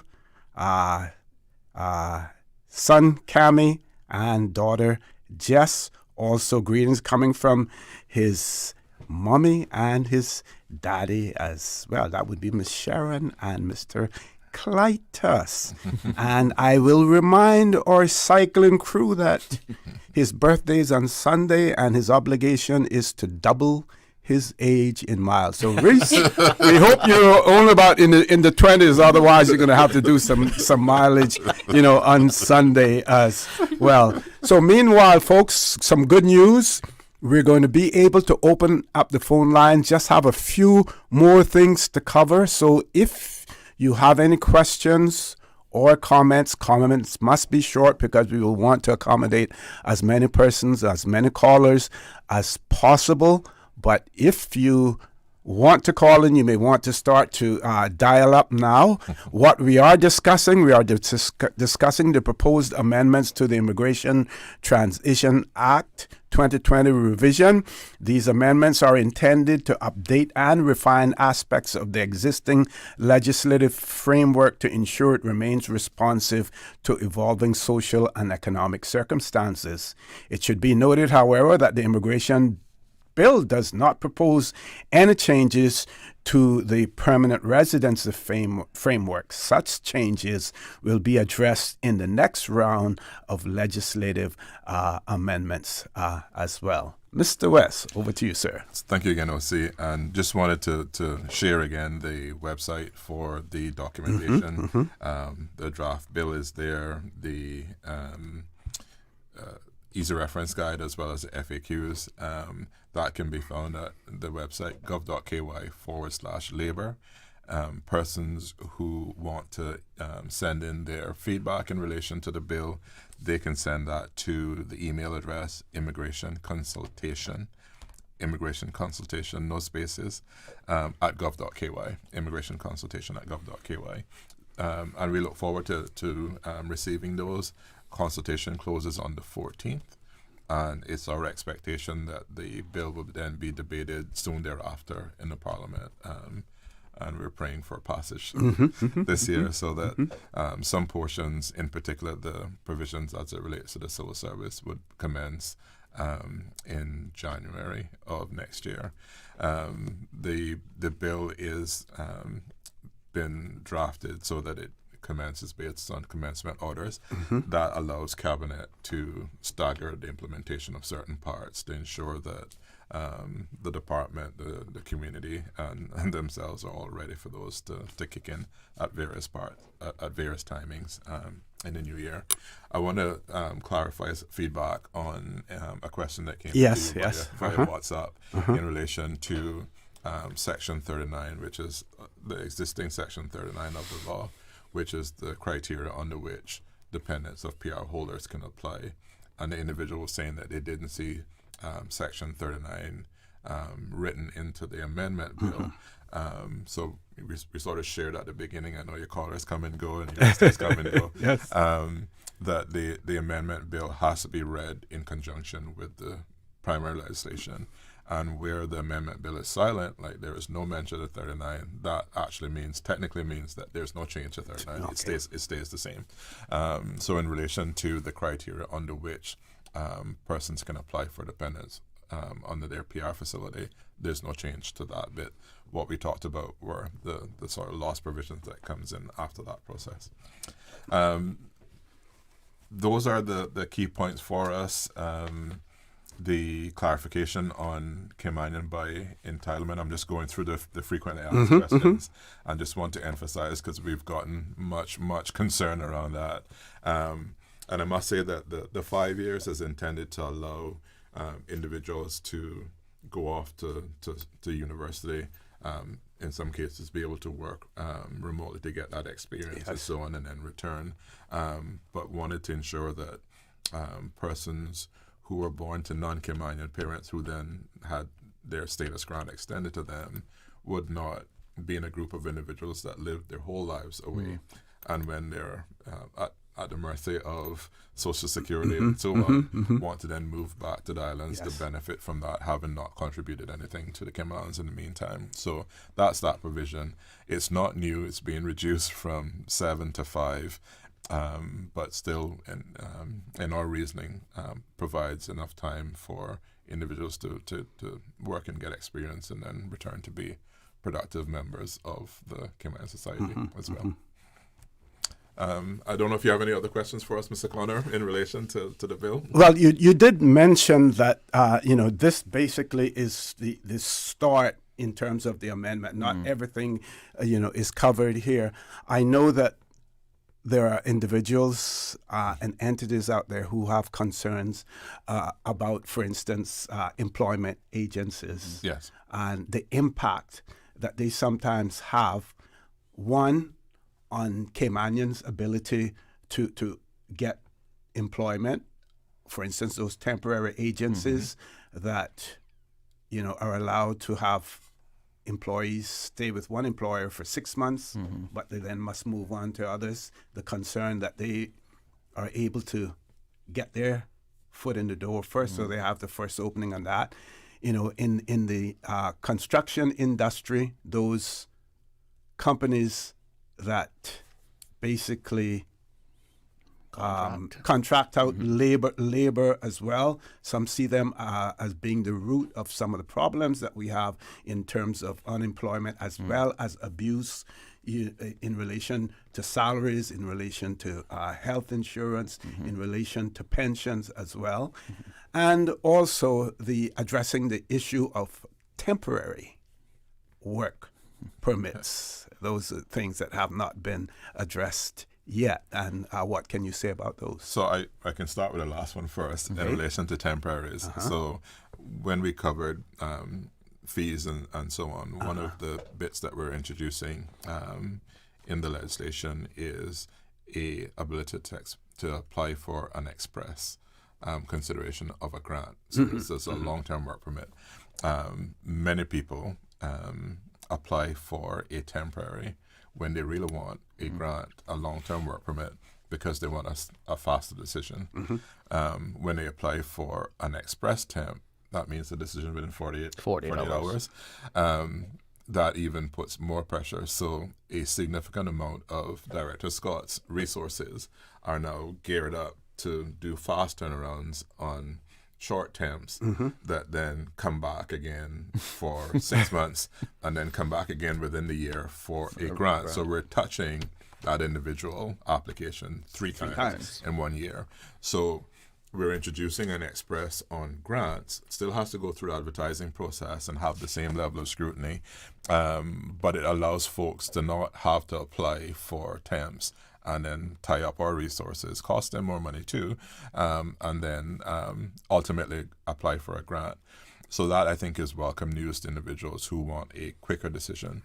And the plan there is that once the grants, the time frame for them is brought down, Mr. Scott is looking for them to be less than 3 weeks, we will then make the necessary changes to ensure that temps are truly temps and only used for short-term workers whose time in country will be limited to the scope of the temp and not continue on to grants. We understand that individuals do utilize temps to ensure they can try out folks and sort of their contractual terms, and we'll say, well, the current immigration law does help you with your to bypass some of your contractual obligations with your workers, but with that change coming forward, the employers would then have to do their probationary terms and all that as part of their contract and not part of the immigration process. Because with how many we're up to now, 38,000 workers in country. Last year, the department saw over 65,000 applications. So the number of persons that we're touching multiple times just becomes unsustainable going forward with that. So that change, I think, will be one that will go be well received by folks who really want the surety of at least a 12-month work permit when they come, particularly if they're packing up their families and coming from halfway around the world, to come on a 3-month temporary with no guarantee of 12 months would be a difficult decision. Okay. We're also working diligently on the National Workforce Plan. We've had some initial meetings agreeing on terms of reference, working very closely with the Chamber and other stakeholder groups. Minister of Education is right there as well, Minister of Education and Training. And the goal there is, along with the provisions on information sharing that will come as part of this bill, to be able to provide information to decision makers, whether that be the Scholarship Secretariat or the folks who are making decisions at work, the board and the administrators, to be able to make informed decisions. So if, for example, you have a specialist field where our data shows there are no Caymanians in training for that, there are no Caymanians working in that field, we could then comfortably agree a work permit for a 3-year period, knowing that we're not going to lock out somebody that's returning from school this September. So those types of decisions, again, will help with our efficiency and ensure that Caymanians have the first opportunity to apply. And employers, importantly, with the permission of the Caymanian job seeker would then be able to not only post their jobs and have those visible, but also be able to search, sort of like you would do on LinkedIn, which Caymanians have the skills that I'm looking for, that are looking for work, so that we can do a matching. An important part for that whole work as well is to ensure that we have a robust internship and apprenticeship tie-in for those college students and high school students going through the technical vocational route, that they have an opportunity to impress the employers before the hiring date comes along. Because we all know employers, particularly small business, want to invest their time and efforts into someone who has the potential to deliver for their business, and the internship does allow folks to make that first impression. I came through the internship route, as did the DG himself as well, and it was a good way to get to show your work ethic and other things like that before you get into full employment. So those are some of the things that are coming. The PR points review process is being finalized in terms of a proposal for caucus and hopefully ultimately cabinet. The mantra that has been common amongst the manifestos leading up to the April elections was too many people are getting PR, too many people are becoming Caymanian by grant of Caymanian status. So the changes coming to the PR application process will make it more difficult for persons to qualify for PR. And the changes we're making now extends the time frame under which persons who gain PR will be able to apply for naturalization and status. So those are some moves to deliver on those manifesto directives for both the Kenya's National Party and the TCCP, and people like Minister Anglin, who had that in his manifesto as well. So those are common objectives amongst all of them. Now, and I know you might not be able to speak too much. Oh, I'm told we have to go to a break. Sorry. I was looking at everyone and not at the clock. We're going to take our last commercial break. Folks, please stay tuned for the record. We'll be back shortly. Big news at Cayman Airways. We've added more flights to Miami, and airfares start from just $80 US each way plus taxes. You heard that right. This fare is less than the taxes and fees. Whether you need a day trip or an afternoon flight on a Friday, Cayman Airways has you covered for that Miami trip with fares as low as $80 US each way. Some conditions apply, and these cheap seats are limited, so hurry and book your seats today at CaymanAirways.com. More flights, more trips, more Miami with Cayman Airways. When you choose Cynical Motor Insurance, you're not just getting coverage. You're joining a community that cares about protecting you and your loved ones. Why Cynical? Personalized coverage tailored to your needs. 24/7 claim service, always just a call away. And peace of mind with CARE roadside assistance for flat tires to towing, anytime, anywhere in Cayman. Ready for a quote? Visit cynical.ky. Cynical, keeping Cayman covered. My mom's a superhero. She always knows what to do when I feel icky. Yesterday, we went to West Bay Pharmacy, and they had everything she needed. Medicine, my favorite band-aids with dinosaurs, and even flavored vitamins. Mom says they keep our family healthy. I think they're magic. But don't tell anyone. I think superhero shop at West Bay Pharmacy. West Bay Pharmacy, where the superheroes shop. West Bay Pharmacy and Centennial Towers. Convenient quality care is just around the corner. Attention Cayman, transform your kitchen for less with Granite Express Cayman. Skip the Christmas rush and take advantage of our year-end promotion. Offer is valid until October 31st. Refresh your space with our cabinet respray services and quartz countertops for as low as $3,950. Selected material. If you only need a countertop, prices start at $2,250. Don't miss this limited time offer. Visit Granite Express Cayman today or call 922-0424 for our free estimate. Granite Express. Quality stone, unbeatable prices.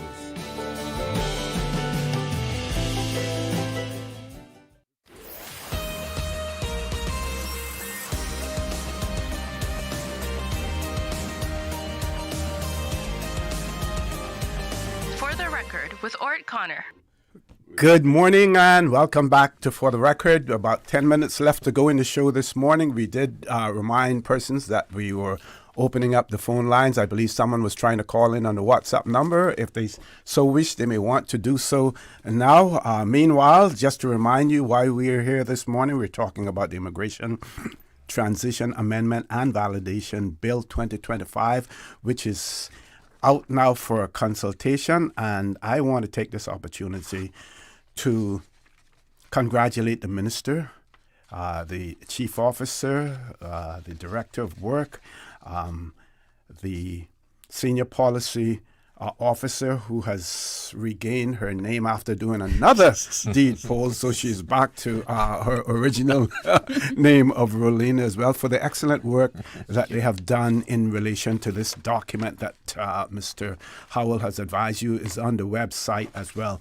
Because what this does, it addresses all of those changes that are being proposed, that have been agreed upon by caucus and by cabinet as well. Now, there are those persons like myself who may want to talk about other aspects of the legislation that are not included in here, and that will have to be discussion for another day because, as Mr. Howell has pointed out, as well, this is only the first phase in relation to this to address real pressing issues at this point in time. But I want to say a job well done. It adds clarity, to it. I know yesterday I was, sitting down and I actually, my good friend, Mr. Arden McLean, he had done a presentation at Parliament, and one of these days I will share his presentation with you to the new members of Parliament as well.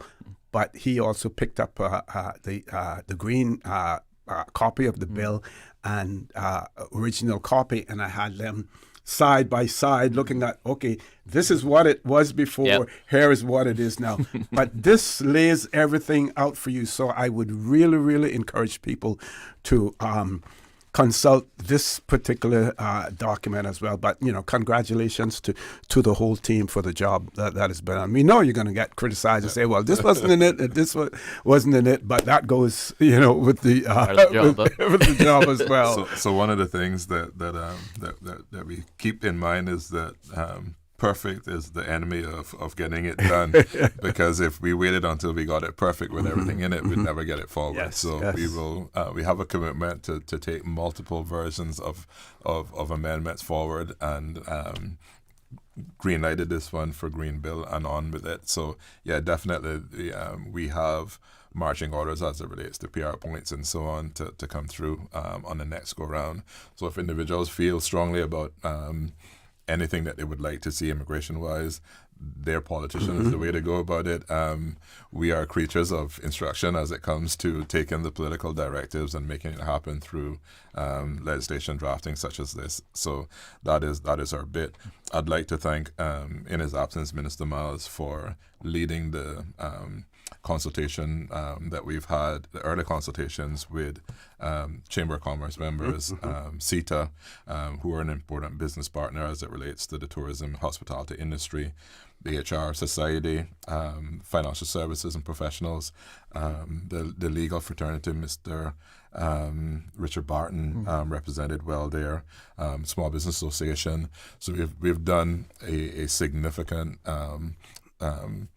early consultation with these individuals, taking them through exactly what we had here, and hearing their feedback in relation to what we're proposing as part of the bill. And Mr. Barton would be approaching from two different perspectives as well, being a former chairman of the Business Staffing Plan Board as well. And welcome some of those changes in terms of annual declarations and so on, because he's seen the nuisance that folks can get through when they exploit the loopholes that exist now. So yeah, significant work there.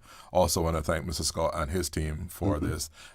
We spent lots of time with the technical people who administer the law to ensure that what we're proposing is clear and workable from their perspective as well. So yeah, great team effort all around for this. Rather than did I forget anybody?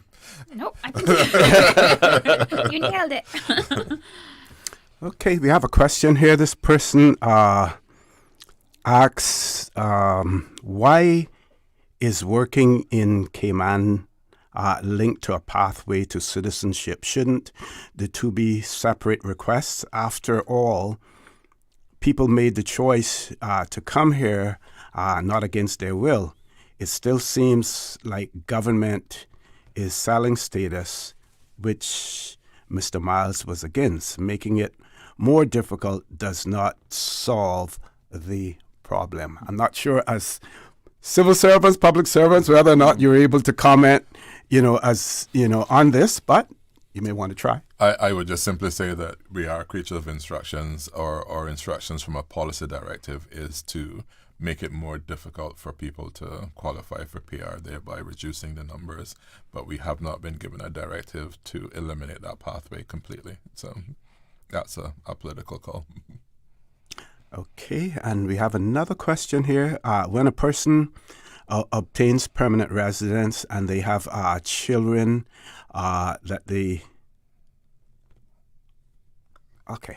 It's a question. Are children given Cayman passports without doing anything? When it comes to naturalization, it's an individual basis. Yeah, Correct. absolutely. Right? Yes.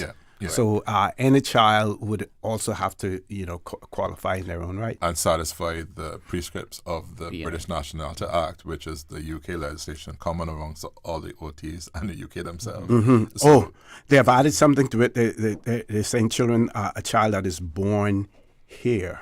No, so to clarify again, since 1977, there is no pathway to citizenship merely based on your birth in the Cayman Islands. Your citizenship would come from, at birth, your parents.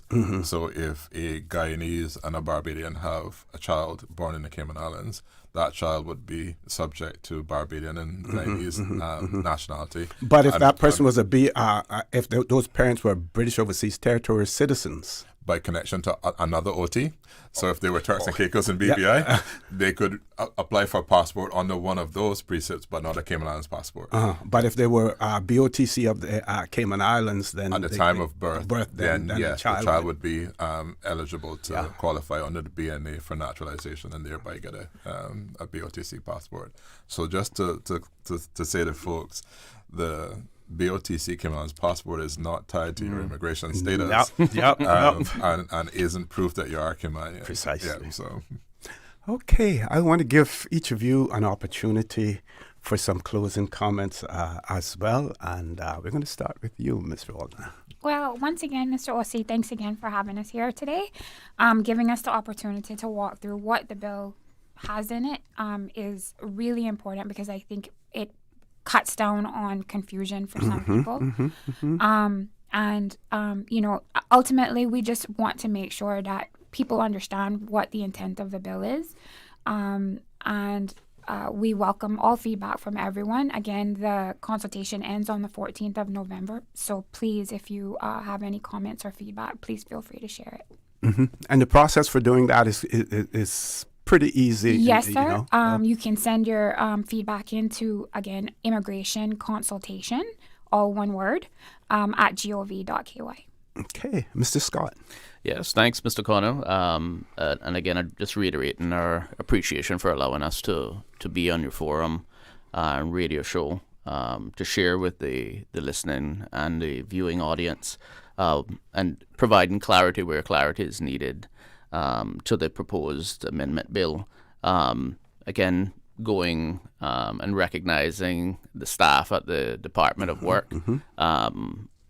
The chief had mentioned, obviously, practitioners, and that's what he was referring to, is that they themselves, there have been specific staff members who, through the process, and this hasn't been yesterday, this has been for quite some time, that have dedicated their time, taken part in engagements, us being key stakeholders, as mentioned earlier, that obviously contributed to where some of the gaps and nuances and what we were seeing, and also engaging with the boards to really feed into these proposed changes. And I think that's why knock on wood that we're getting a very positive feedback at this point in time. But again, I would urge the public to read through the proposed bill, read through the quick guides and FAQs, be informed, and provide feedback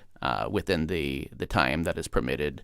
And I think we would be able to get the ability to take all of that in consideration and to move forward with actually something that would be in the benefit of the Cayman Islands. And we know that there are persons who are already calling for the time period to be extended. Of course, you wouldn't have, any say in terms of decision being made there. But also, if people really want to see change and want it to done within the time frame that they've been talking about, then it would seem that you would want to move ahead at this point in time rather than delaying any longer. And what I have said about that, if you those persons who have suggested having public meetings, we know what happens with those. You have the Mr. Howell will, know in relation to on the election side of things as well. Yeah. Electoral Boundaries Commission, you have those meetings, in the districts, no one shows up, for them and stuff like that. If we had a good record of attendance and, then, I would say yes. But you have provided a clear platform for people to have their say. Yeah, well, thank you for that. And good segue into, we are actually planning a public meeting in Grand Cayman for Wednesday of next week and in Cayman Brac for Thursday of next week. The only issue we have is what HMCI were talking about before we came on. So we're watching the storm. I think we go in and talk with the opposition on Monday and take them through the changes clause by clause. So we are doing that, but we've ensured that we're working with the Department of Comms in relation to having those live streamed as well. So even if people don't attend, they can YouTube it and go on and watch that way as well. But we'll send out some more information on those as we speak. But Minister Miles is committed to moving this ahead and is committed to having the consultation be thorough.